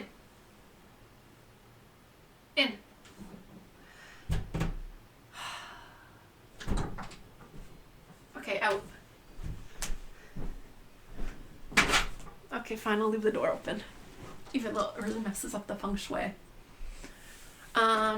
So like, oh, he's so cute. So like these like weird interests that are like competing, and like sometimes they're at war with each other, as we see in like elections, when like you cannot have one without the other. Like there's always going to be some aspect of that, like coming together. And I want to see like the ideals of both be harmoniously working together, and I don't know if that's even possible because I've never seen it. That's what I want.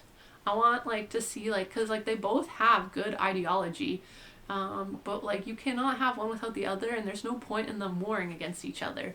Like this like ideal of like having the republic, and like I am a like everything that like comes with that, like the like lords and ladies, and like believing that God actually chose the royal family, and all those royalty throughout the ages. Like we are still very much living in a world like that, but like in modern times.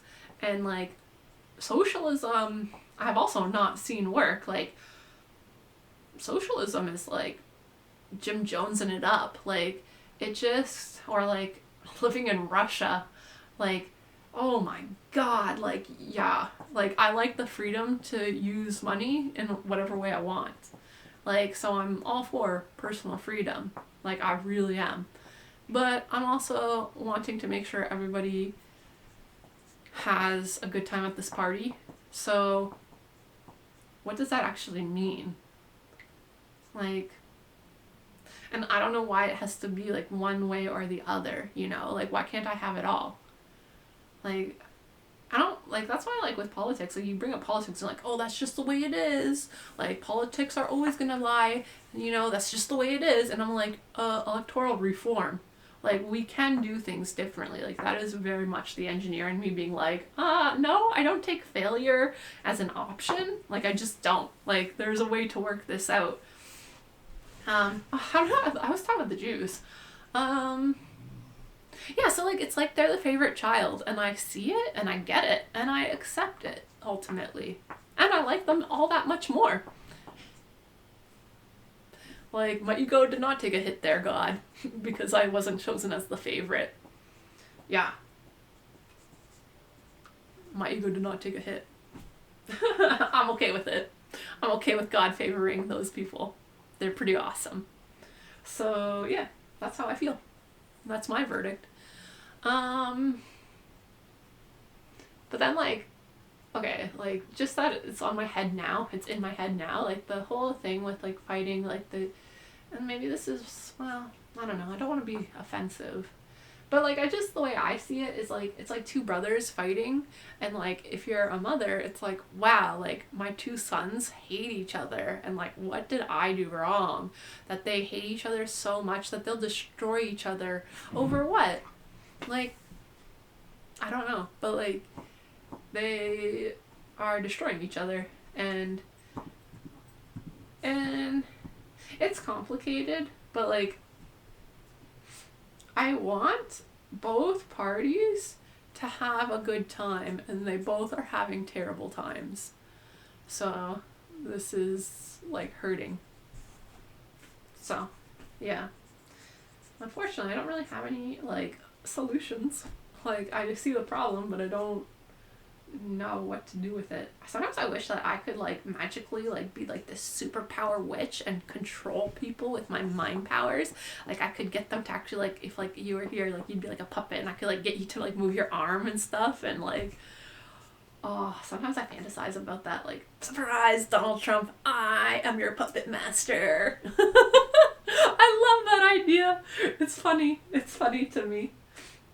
Of course, it's a little scary, because what if that is actually how it is? Like, what if there's something controlling me? Because one time, another psychedelic adventure, like, I felt a presence, although I did not see anything with this one, but I completely felt a presence, and then, before I knew it, it was dancing with me. It was like a ghost that was dancing with me, and it was a lovely dance, and I really, really love to dance. Like, when I do it well, and, like, oh my god, I love to dance. And, like, oh, like this ghost was giving me, like, the dance of a lifetime. And I felt, it was, like, right after I'd put on this new outfit that I had spent a lot of money on. I bought this silk romper. It's 100% silk. And it's beautiful. And actually, I think I have worn it on a video before. Whether that video is still up or not, I don't know. But, like,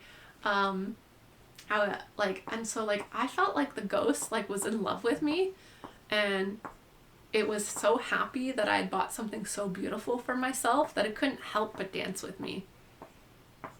And it was kind of like being possessed, like that, like, like something was moving my body for me, and I loved it.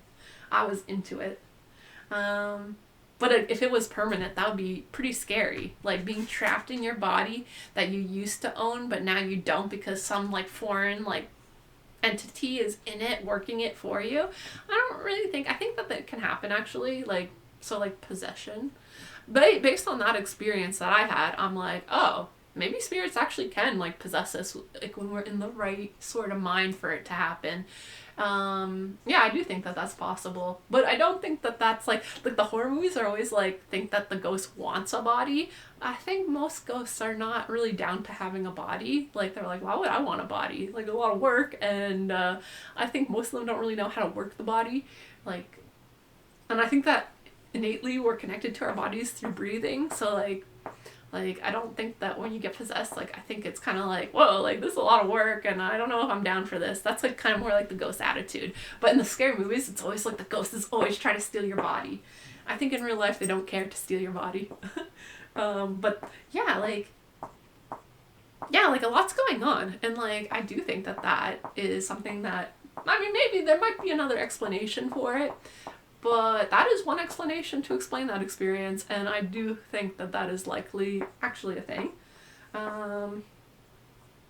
but I don't think it's scary. Like, it didn't scare me. And I think, like, I actually told a Catholic priest that once about that experience. He didn't seem, like, I asked him, do I need an exorcist?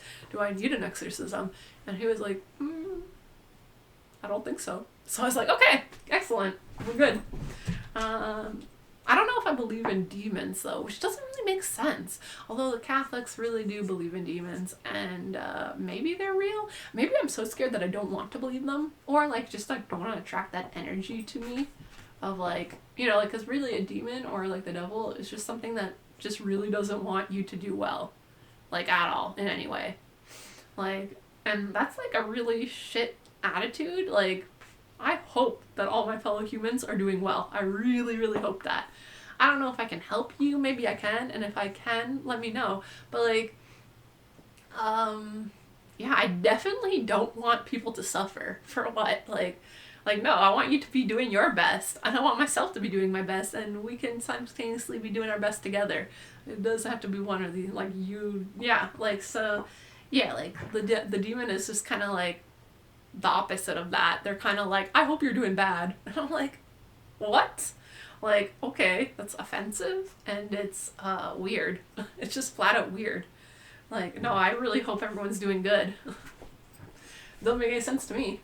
So, like, I guess that's why I'm kind of like, don't have a use for them within my own internal world, because they're boring, number one. Like, it's a dead end in terms of, like, story or fiction or, like, art. And it also is just really boring. Like, there's not really any substance to it. And that's why I'm like, are they real? Like, are they? Because they have no real motivation. Like, like, yeah. I guess angels kind of also don't. I mean, angels are just, like, servants of God. Yeah, I don't know. But then, like, maybe they're real? I don't know. And honestly, I'm not sure which one I'm more scared of. Like,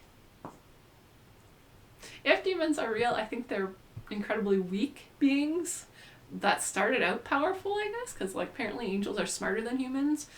I'd like to see it, like, in action, because I don't see it. Like, to me, an angel is kind of like a pussy.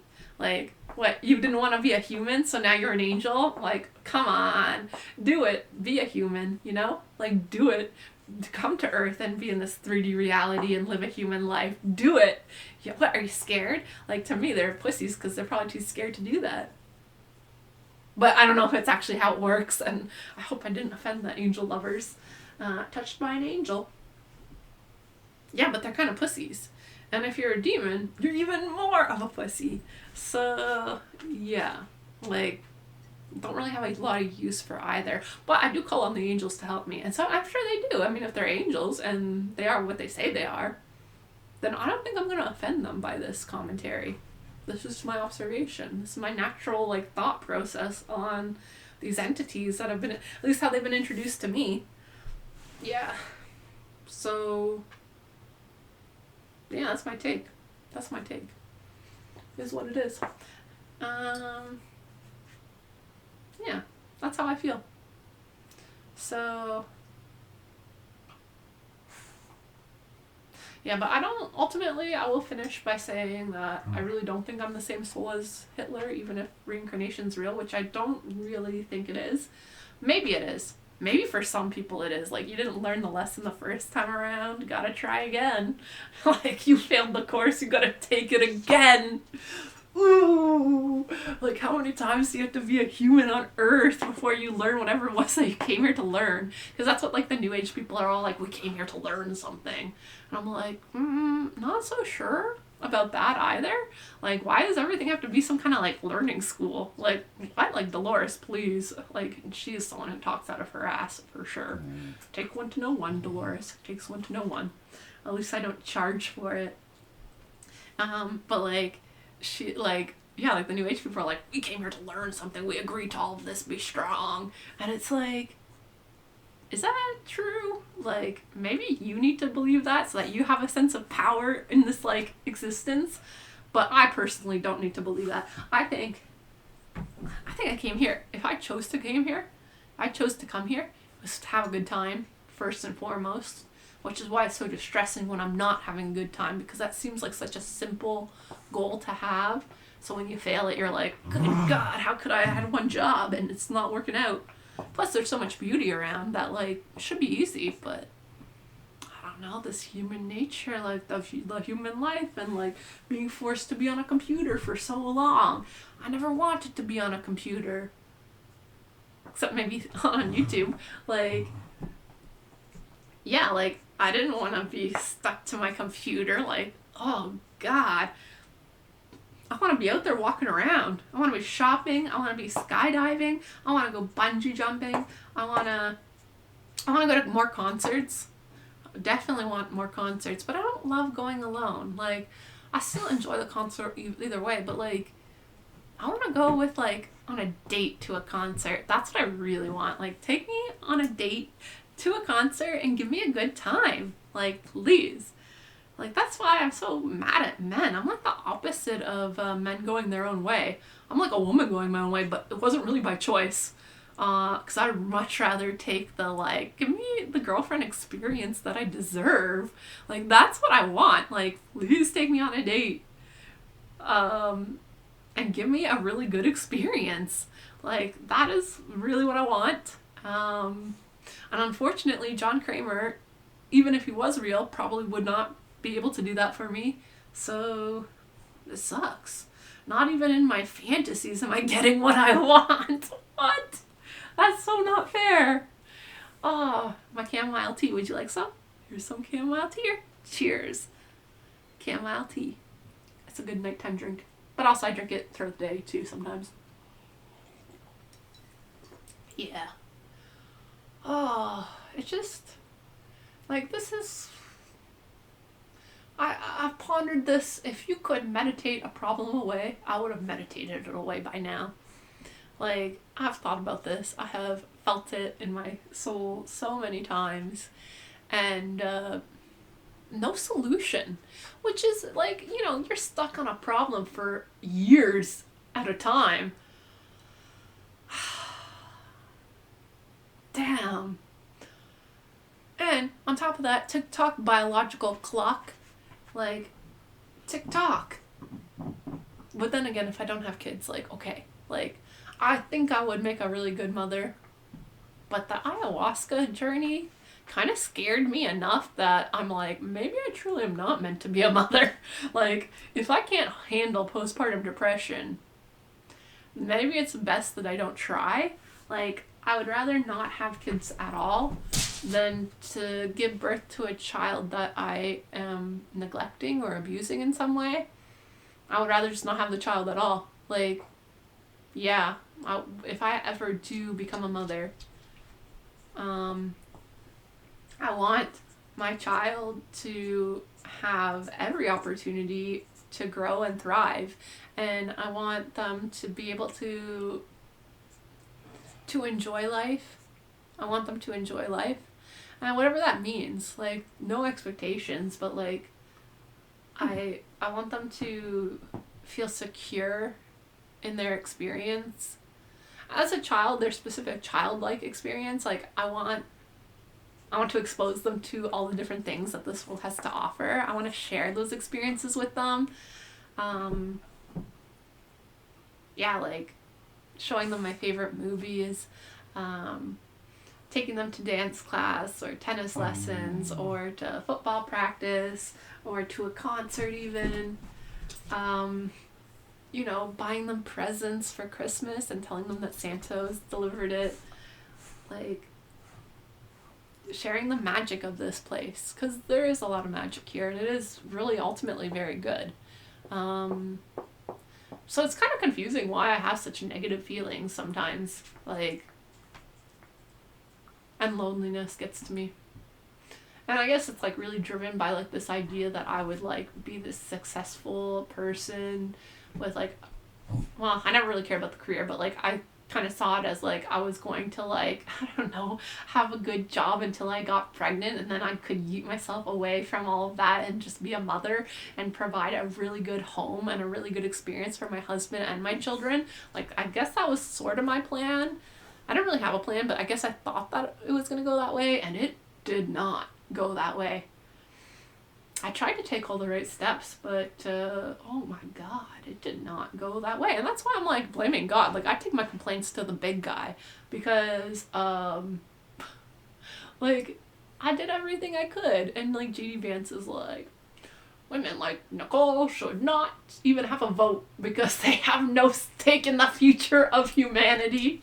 And it's like, JD Vance, why do you have to sting me so hard right where it hurts? Like, don't kick a person when they're already down. Ah, but he did. He took a stab at me right where he knew it would hurt. And it's all fine and well for him. He's married. Like, lucky him, okay? But unlucky for me, that didn't happen. I fell in love a couple times, and it was impossible. Which kind of takes me back to John Kramer. Like, I guess that's why I like John Kramer so much. Another reason, because it reminds me of the people that I did fall in love with in this life, and how they were quite an impossible love as well. Similar to an impossible love with John Kramer. So, kind of like, you know, it fits. Like, it fits like a puzzle piece. Like, it's like, okay. Like, I like the familiarity, I guess. And I don't know, make it make sense. Like, yeah. So it kind of makes sense in a weird way. Like, if that makes sense to any of you, if you're here, you're seeing this. Yeah, that's how I feel. Toby, no! Oh, he's biting my art. Oh my God, Toby! Oh, you destroyed it! Oh my God! Okay. You never destroyed my art ever before. The first time for that. Oh. You didn't know what you were doing. It's okay. I forgive you. But I don't know if I forgive myself for being so careless with my art. I mean, I'm letting you walk on this artwork that I said I didn't care about that could end up being really good. That's the one thing about art. Like, you have to, like, take it seriously. Like, give your ideas seriousness. Like, give your ideas intentionality. Take your own ideas seriously. Like, your creative ideas, I mean. Like what you're making, like, take it seriously, because it is. It's beautiful. Like, my artwork is super beautiful, and it is actually very good. I see it as good, so it is. Like, yeah. So I am kind of sad that I let him bite. Like, he bit off her hand. Like, that was actually a kind of an important part, even though it's the corner. And now it's forever. Well, she's kind of looking at it, so maybe it can be part of, like, if you guys see her eyes, she's kind of like looking at that hand, so it's almost as if she's like, herself is like, I'm sad that my hand got bitten off by Toby. Oh no, not by Toby, my baby. He's my spoiled little boy, that's for sure. That's one thing, if I ever do become a mother, especially if I became a mother of a boy, that kid is probably going to be spoiled. Sorry to the rest of humanity, but I can't help it. I gotta give them what they want. I love it. Like, you are my boy and you deserve nothing but the best. I can't help it. Like, I just can't. Like, they do deserve nothing but the best. You are my spoiled little boy. And you know it. And I know it. But I'm okay with it. Because you're cute. You're a cute one. Anyways. Okay, that's all I have to say for now. Thanks for spending the evening with me. I hope that you guys are well. Sometimes I want to, like, respond to your comments more directly, but then I didn't, and I wasn't sure, like, but, like, if any of you see this part of the video that you have made comments, number one, the, like, strong, independent, like, you don't need a boyfriend because you're a strong, independent woman. Yeah, strong independence doesn't cure my loneliness at all. Like, at all. I could be as independent as I want, and I am. But, like, why do I want a partner? I don't know, I want someone to talk to sometimes. Like, I still want time to, like, do everything that I want to do, like, work on art and, like, all my solo pursuits. But, like, I think I just want really good sex. And that's, like, yeah. So, and I want it to be with the same person over a very long period of time so we can get to know each other well. Yeah. And I don't want to be disappointed. So, yeah. Toby, stop being mean to me. Don't be mean to me. Why you bite the mama? Because you want to play with the mama. That's why. Anyways, I had fun making this video. This is the longest video I've ever made. I just wanted to keep going. I was like, no, I gotta keep getting my thoughts out. But like, I don't know if like my videos will be repetitive to some extent, because I'm like, okay, like I actually do want to become famous. I think it is a possibility, even with my lack of work ethic or whatever you want to call that. Yeah, I still think it like posting a video publicly on YouTube is definitely opening a door, like an invitation to the universe to give me a good experience.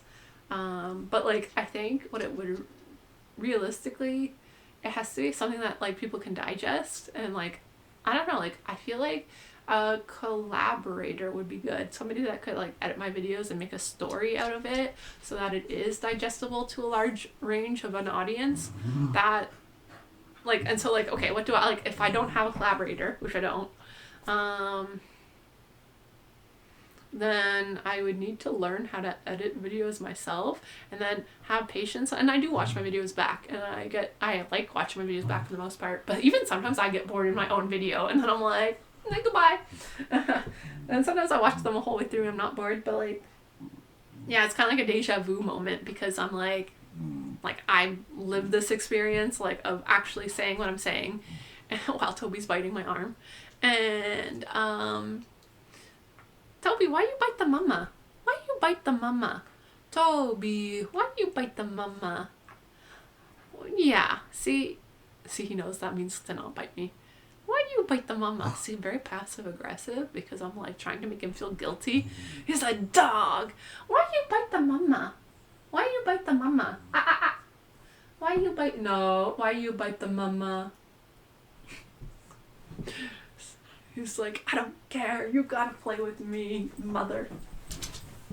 Yeah, so like I'd have to like learn how to edit the video. I guess the scariest part is not actually like the software or anything, like a video editor and like splicing things. It'd be like losing a sense of like the authenticity of like this kind of format. And maybe this kind of format, because it isn't really done, maybe there would be some demand for it. That's like my thinking on that right now.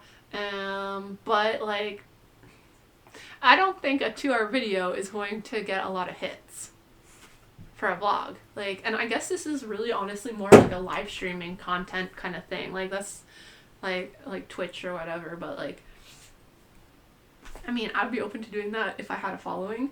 But then also, once you do get a following, that in and of itself is scary. Like one of my videos did really well, like really well relative to like what I think and like relative to my own journey. I was like, go get your toy, bring me your toy, go get your toy, go get your toy, go get your toy, and go get your toy. Gosh, he is being a crazy baby. See, hard to handle a dog. How can I handle a child? Aw, I'm sorry, baby. I hope you weren't offended when I said that. Yeah, like, I don't... So I'd have to, like, I'm worried that I'd lose some kind of authenticity. Also, I like the idea of having, like, a different person. Like, if there was somebody that could create a story out of this, or some kind of, like, package that's deliverable, then it would... Yeah, reach a bigger audience, I guess. And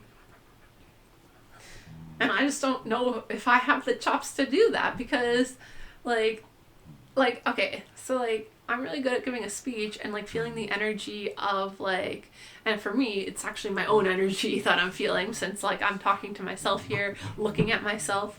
But like when I do like a stand-up gig, it's like I can feel the energy of the crowd and I cater to that. So I don't really come up with like a plan exactly what I'm going to say. Like there is no curated, like it's not like Bo Burnham is really good at like hitting his marks, and like you can tell because of like the show and what happens in it, like that everything is perfectly choreographed and staged, right? So you have to like get really good at, number one, creating the content, and then rehearsing and doing it. And it's not like that I can't rehearse.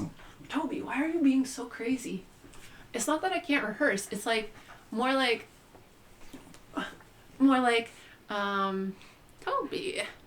it's not that I can't rehearse, or like, it's just hard to like when like, it's like the style of like Hitler giving a speech. Like, you feel the energy and you deliver the great show, but can I reproduce that the same thing every single time? No, because each audience is slightly different and responds differently, and it really depends. Like I will cater to like a left-leaning crowd or a right-leaning crowd differently and perform differently for that.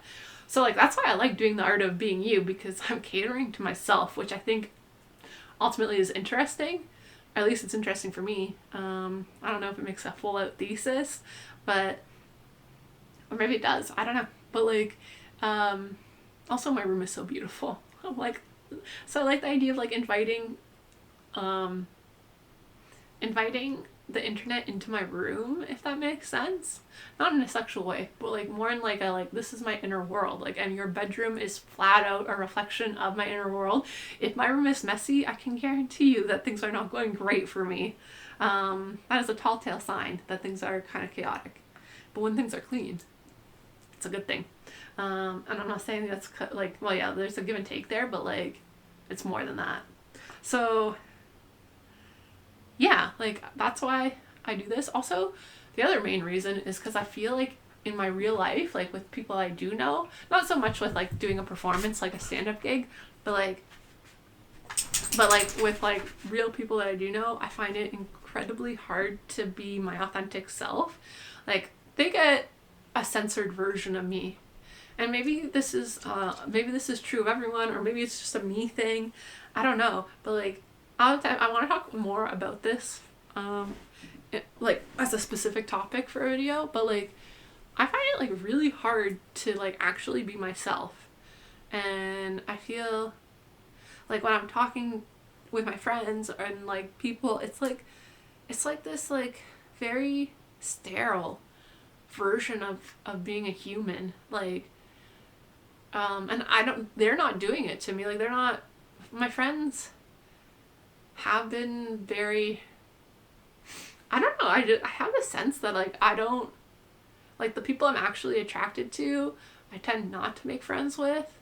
And like, I feel like I don't fit with the people I have made relationships with.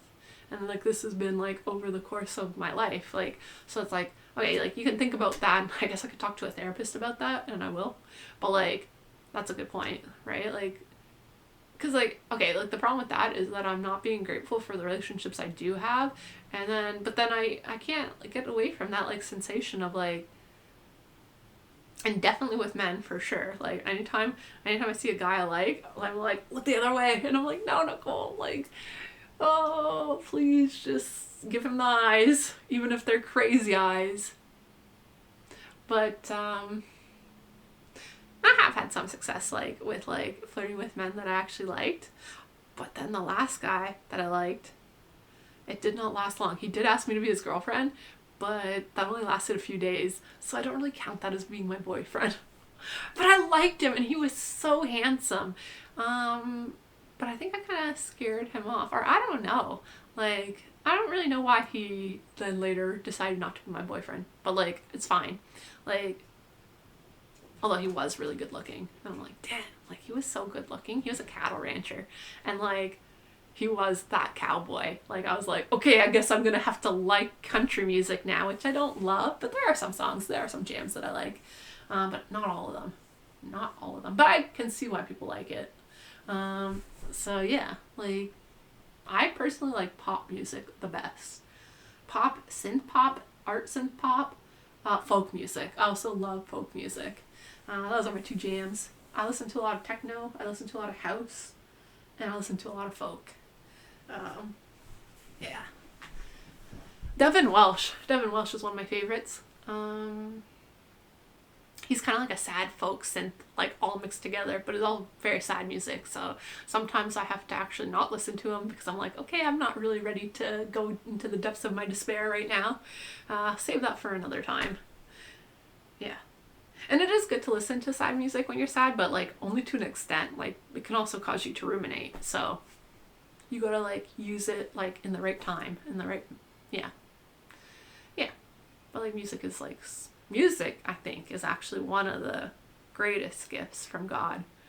is like that music exists, and it's actually super phenomenal. Like that's probably my favorite thing about humanity is music. Like I'm so impressed. Yeah, I'm really impressed with music. Yeah.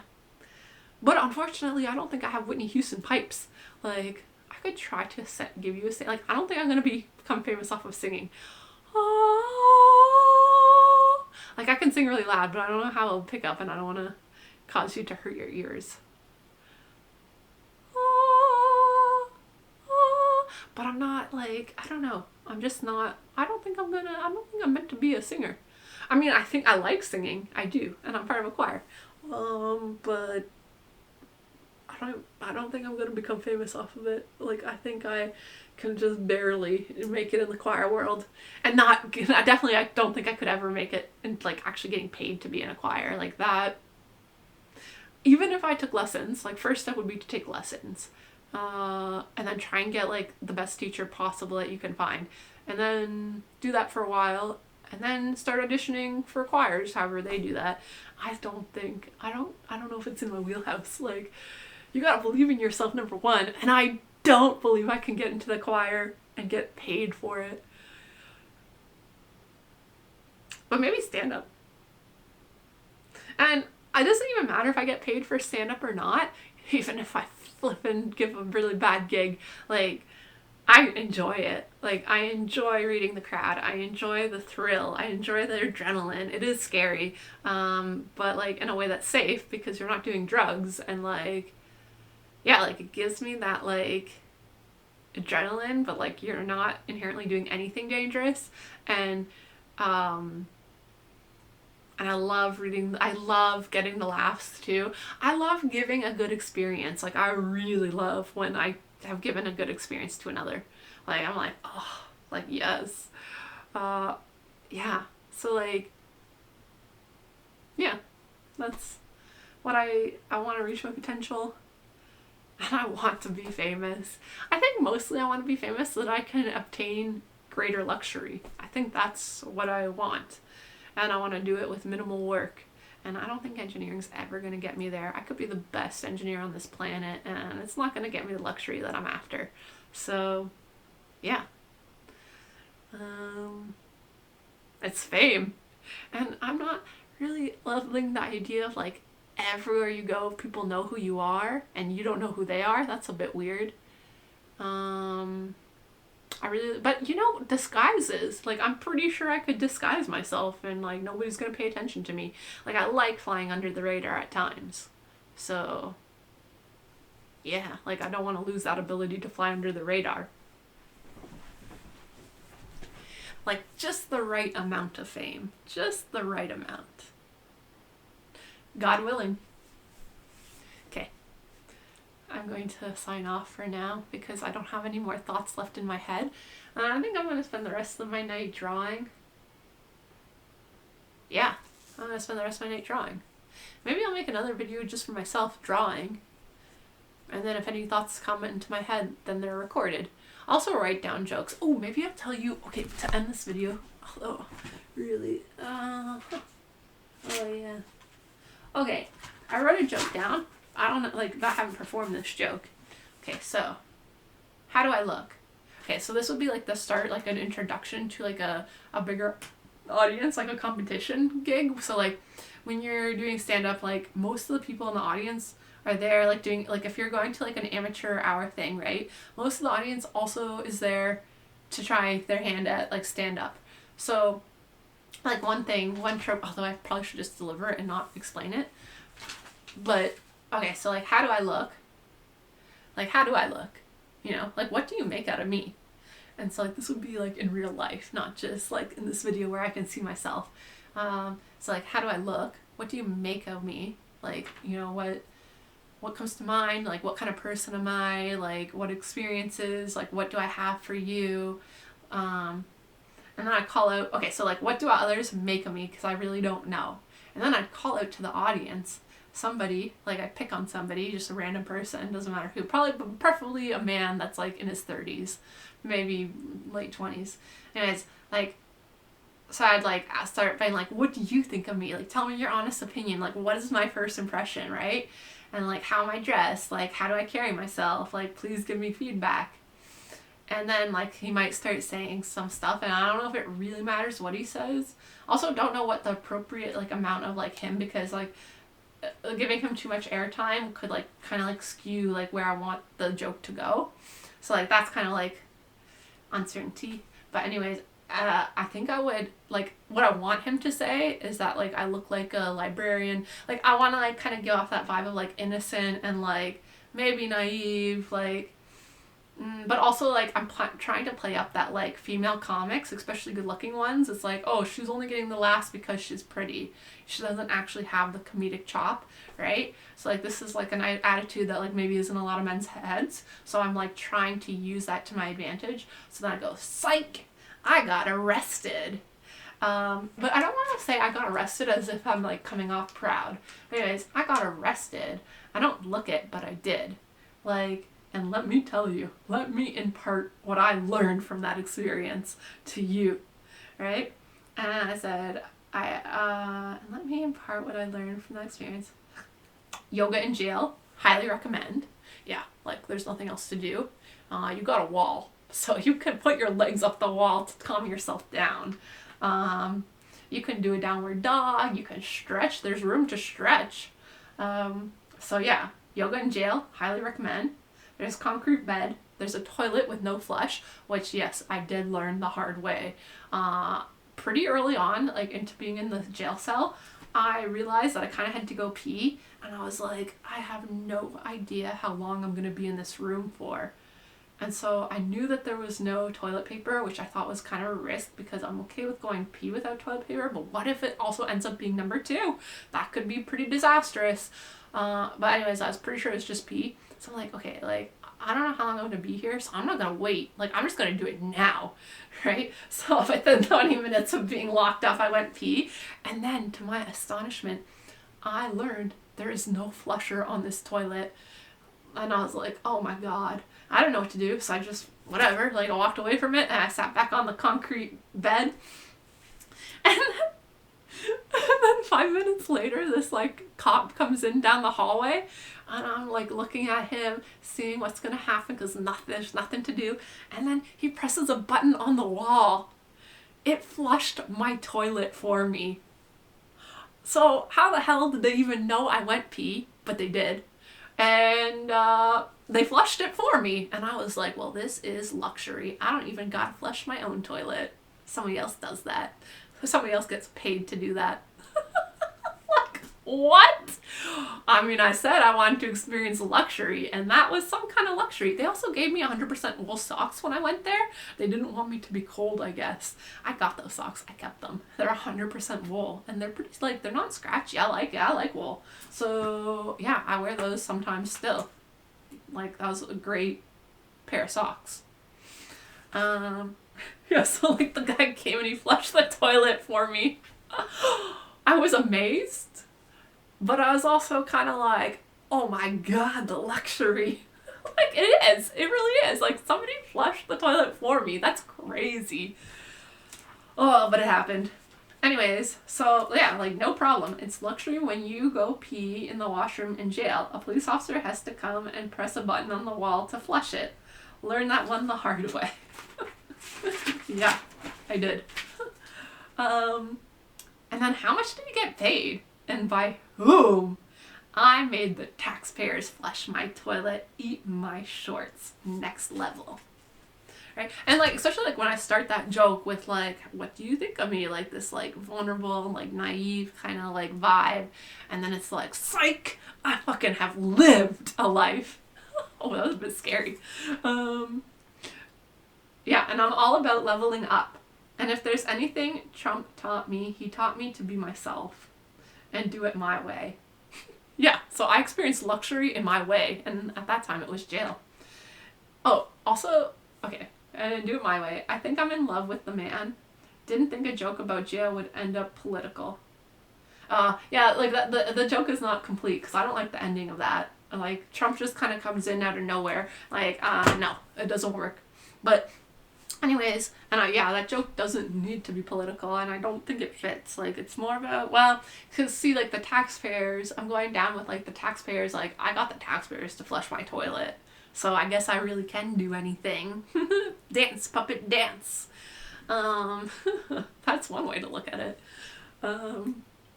Yeah, but, like, oh, the other thing about getting arrested, which I didn't write down, but the other thing about getting arrested was that this cop waited for me to be released. Like, because one thing I did tell them, I was like, please don't make me stay here overnight. Like, that'd be scary. And thank God I didn't. I was in jail for, like, I don't know, maybe 6 hours. Plus the time it took to get there. Plus the time it took to be arrested, which is scary too. And then, like, and then once they release you, that's it, you're on your own. And, like, they drove me pretty far from my house, like, really far, like in a whole different city.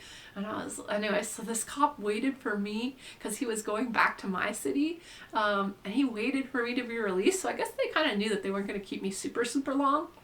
And then he drove back home going 140 kilometers an hour. I kid you not. And I was like, this is heaven. I'm like, I can't get caught. Number one, I'm not driving. But number two, the cop is driving and he's breaking the law in a really fast way. And I loved it. I was like, the power. You're abusing the power, but I love it. I'm like, drive faster. Oh, it was fun. So, yeah. And I was also really flattered that he waited and gave me a drive home. Like, that was nice. I don't think everyone gets that experience, maybe because of how I look and how I present. They definitely told me when I got arrested and was in jail, they're like, you're not the common type that we see here. And I'm like, oh, yeah. But that's a one-trick pony. You can't do it more than once. You really can't. Because if I get arrested again, I don't think it's going to go the same way it went the first time. And I got off, pretty light. And I would not want to test that water again. It's like Russian roulette. Like, okay, I survived once. I'm not going to pull the trigger again on that. Like, yeah, that's how I feel about that. So, but in the end, I'm actually secretly, as I tell the world, in the end, I'm actually super happy that I got arrested because I have yet another experience that I had under my belt. And it didn't result in any bad stuff. Like, if it resulted in bad stuff for me, I probably wouldn't be happy about it. But it literally resulted in nothing bad for me at all, except that I was really stressed going through then not only do you get arrested, then you have to go through the court trial stuff, and that stuff, it's not for the faint of heart. It's not fucking for the faint of heart. I got a shit ton of acne, and that was part of the reason I stopped making videos, because I'm like, no, my vanity. I guess I do have an ego. But, like, yeah, like, I got a ton of acne, and I had to take Accutane. It did not, like, the usual tricks did not work to make it go away. And, like, it was pizza face. And I was like, why are my teen years back at it again? And so I did Accutane. Now my skin is perfect once again. But Accutane is for sure not for the faint of heart. And it's not for the faint of the liver either. But I did it and it worked for me. So, yeah. So thank God. Because I was like, I must have clear skin. And I'm willing to do what it takes, I guess. But yeah, the usual tricks were not working, and I think that the acne came on from stress. Like, from going through these court proceedings. I was like, in the thick of it, I didn't know if I was going to end up with a criminal record. And I was like, I might end up with a criminal record. And everyone says that if you end up with a criminal record, that your life is over. And I don't even know what that means, because how can my life be over? But, like, I guess it's like the ultimate ostracization, and I don't want to be abandoned. So I guess I have to be good and not break the law. Unfortunately, I don't know the law very well, and what I did get arrested for, I didn't even know it was against the law, but that's not really a defense. But yeah, I didn't really know I was breaking the law until I got arrested, and then I realized that I had broken the law. I was guilty. What can I say? Like, I was. And I was like, holy fuck, not only did I break the law, I flat out know I'm guilty. There's no way around that. So, yeah. But yeah, ultimately I did not end up getting convicted, thank the gods on that one, because I don't care about my career, but I care enough about the food on my plate and me not starving, and also me not seeing myself as a failure. Like, I want to do right by my ancestors and my parents and, like, all of it. And that is so not my potential either, you know? I have more potential than just, like, not having a job and doing nothing and being on welfare. I definitely have more potential than that. So, yeah. With great power. Okay, peace out, Girl Scouts. Unfortunately, I left the best story for the very end. Only for those who stick around. Wink, wink. Okay, when my hair is down, it looks less creepy, actually. Like, if my hair is, like, a little bit jazzed up, right? And then, okay. Okay, so, like, no winking and just a smile. And then if I, like, squeeze my arms to my boobs just, like, a little bit so that they kind of come out just a little bit more, then I think that kind of gives the impression that I like what I'm seeing. So, like, okay, let me try.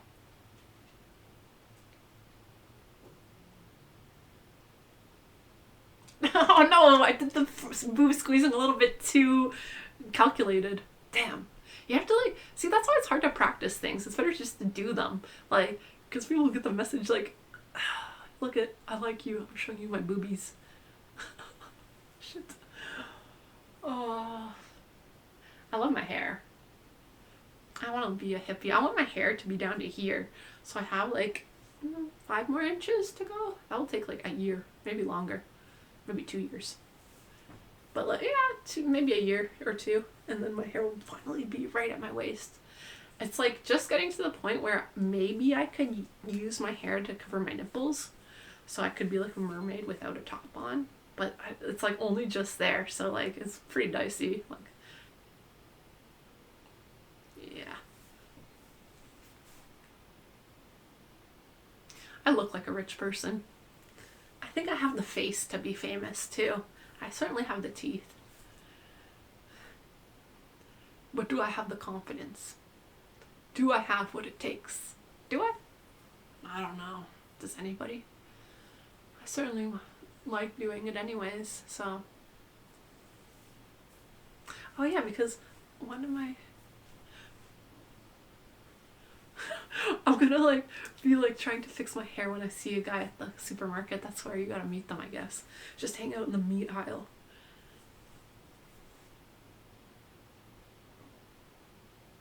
I like that my face is round here.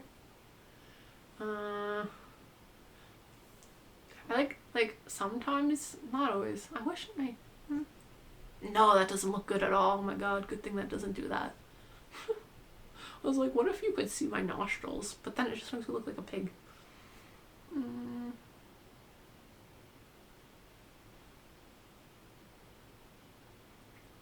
Like, I like the roundness of the cheek. And when I smile, I like how this part, like, so I have an oval face, like, I like how this fills out. And I like that, like, if I have my hair, like, a certain way, like, there's kind of, like, a point, like, the shape of my skull, sort of is a good shape. Yeah, like, I like this angle a lot, where you can really see that, like, when I look up-ish, I like how you can see the jaw, not the jaw, the cheekbone, and, like, I like where my cheeks fall relative to my nose, which does, even though you can't see my nostrils, it does kind of stick up relative to, like, when you can tell when you compare it to my cheekbones, because I don't think I have a ski slope nose, right? Like, anyways. Oh, I have big lips too. So I have, like, this Lady Madonna face, and yeah. So I am very beautiful, and I know it. Sometimes I wake up and I'm like, whoa, like, god damn, I'm sexy. When I look at my face, I'm like, what a beautiful face. And I like my ears. I wish my ears stuck out just a little bit more. Not that I'm insecure about them, I just love them so much. Anyways, I guess it's like anti-incel content, because I guess they probably don't like when a woman or a person really likes parts of themselves, but I do. Like, there's a lot that I really like about myself. So yeah. And I think there's a lot that you can like about yourself, even though it's obviously different than mine. Like, what I have going on is unique to me. And what you have going on is unique to you. And I think it's good if we both kind of love ourselves. Yeah. Like, I really hope that for you. If anyone saw me love myself tonight, like, I really hope that you can also feel these things about yourself. Because I guarantee you, like, each person is kind of like this unique expression that is worth expressing. Anyways, Elon Musk. Look how pretty I am. And I have a high IQ. So we'll have good looking, smart babies. Give me a baby, please! Oh, am I too desperate? Is my desperateness causing you to not want to do it? Damn! Okay, let me try again. Please, Elon Musk. No, you can't start with the please.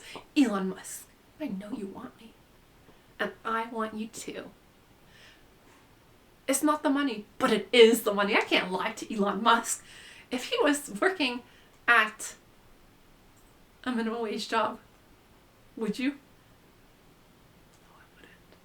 Sorry, you're not that good looking, but nobody's that good looking. I need stability. I need a strong man to come into my life and take care of me and water me like a beautiful plant that I am. And when you do, I will bear many fruits for you. I feel like that's like the classical, like, I don't know, I guess that's what like men think of women. Good. It's true. It's not wrong. But there's a lot more to women, of course. Like, just like there's a lot more to a man than just like, hello, man, be strong and provide for me and make sure that you protect me from that bear.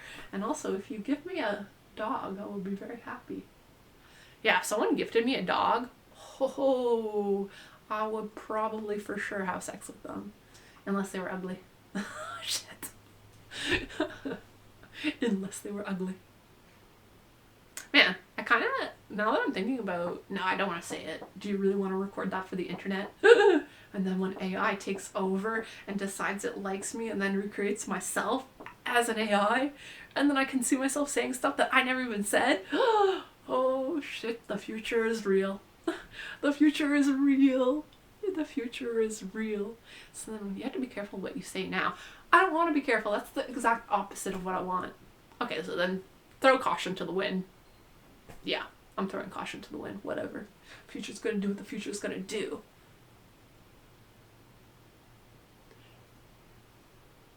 But yeah, I would. But then I don't know about, like, what about sisters? Like, hoes before bros? Because, you know, that guy already has a girlfriend or a wife or something. Damn. You know? But if they're in an open relationship, then that would be okay. I don't really want to have to betray another woman. But we are talking about a lot of money. And a house. And a baby. Oh. I would betray. To get the baby. Oh shit, you would, wouldn't you? You would. Yes, I would. Oh shit. Where are my ethics now, Nicole? You're gonna sell out your ethics for money and a baby that you don't even know that you'll be good to? How does anyone know if they're gonna be a good mother before it happens? Like, that's kind of impossible to know. And everyone makes mistakes. Like, we're all just kind of doing it for the first time. Or so we think. I don't know. But, like, I am pretty enough to definitely, like, it would kind of actually be a shame if my genes don't get passed on. Because I got a good combination. Like, I seriously got a good combination. But, like,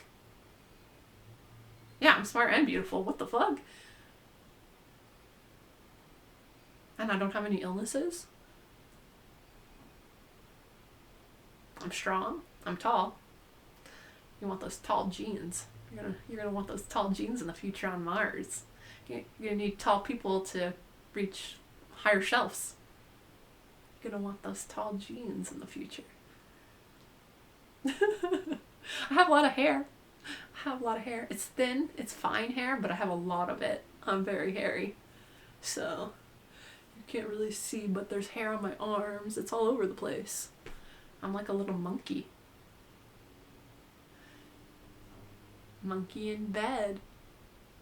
Ooh, that's scary. I'm actually a human. Yeah, but like, honestly, I'm kind of getting low-key excited about my future with Elon.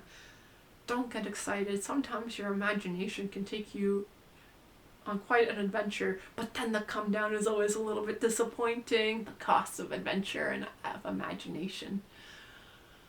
Because reality is so not. I don't think Elon is ever going to see this video. Even if he did. Well, no, I don't think he's ever going to see this video. Damn.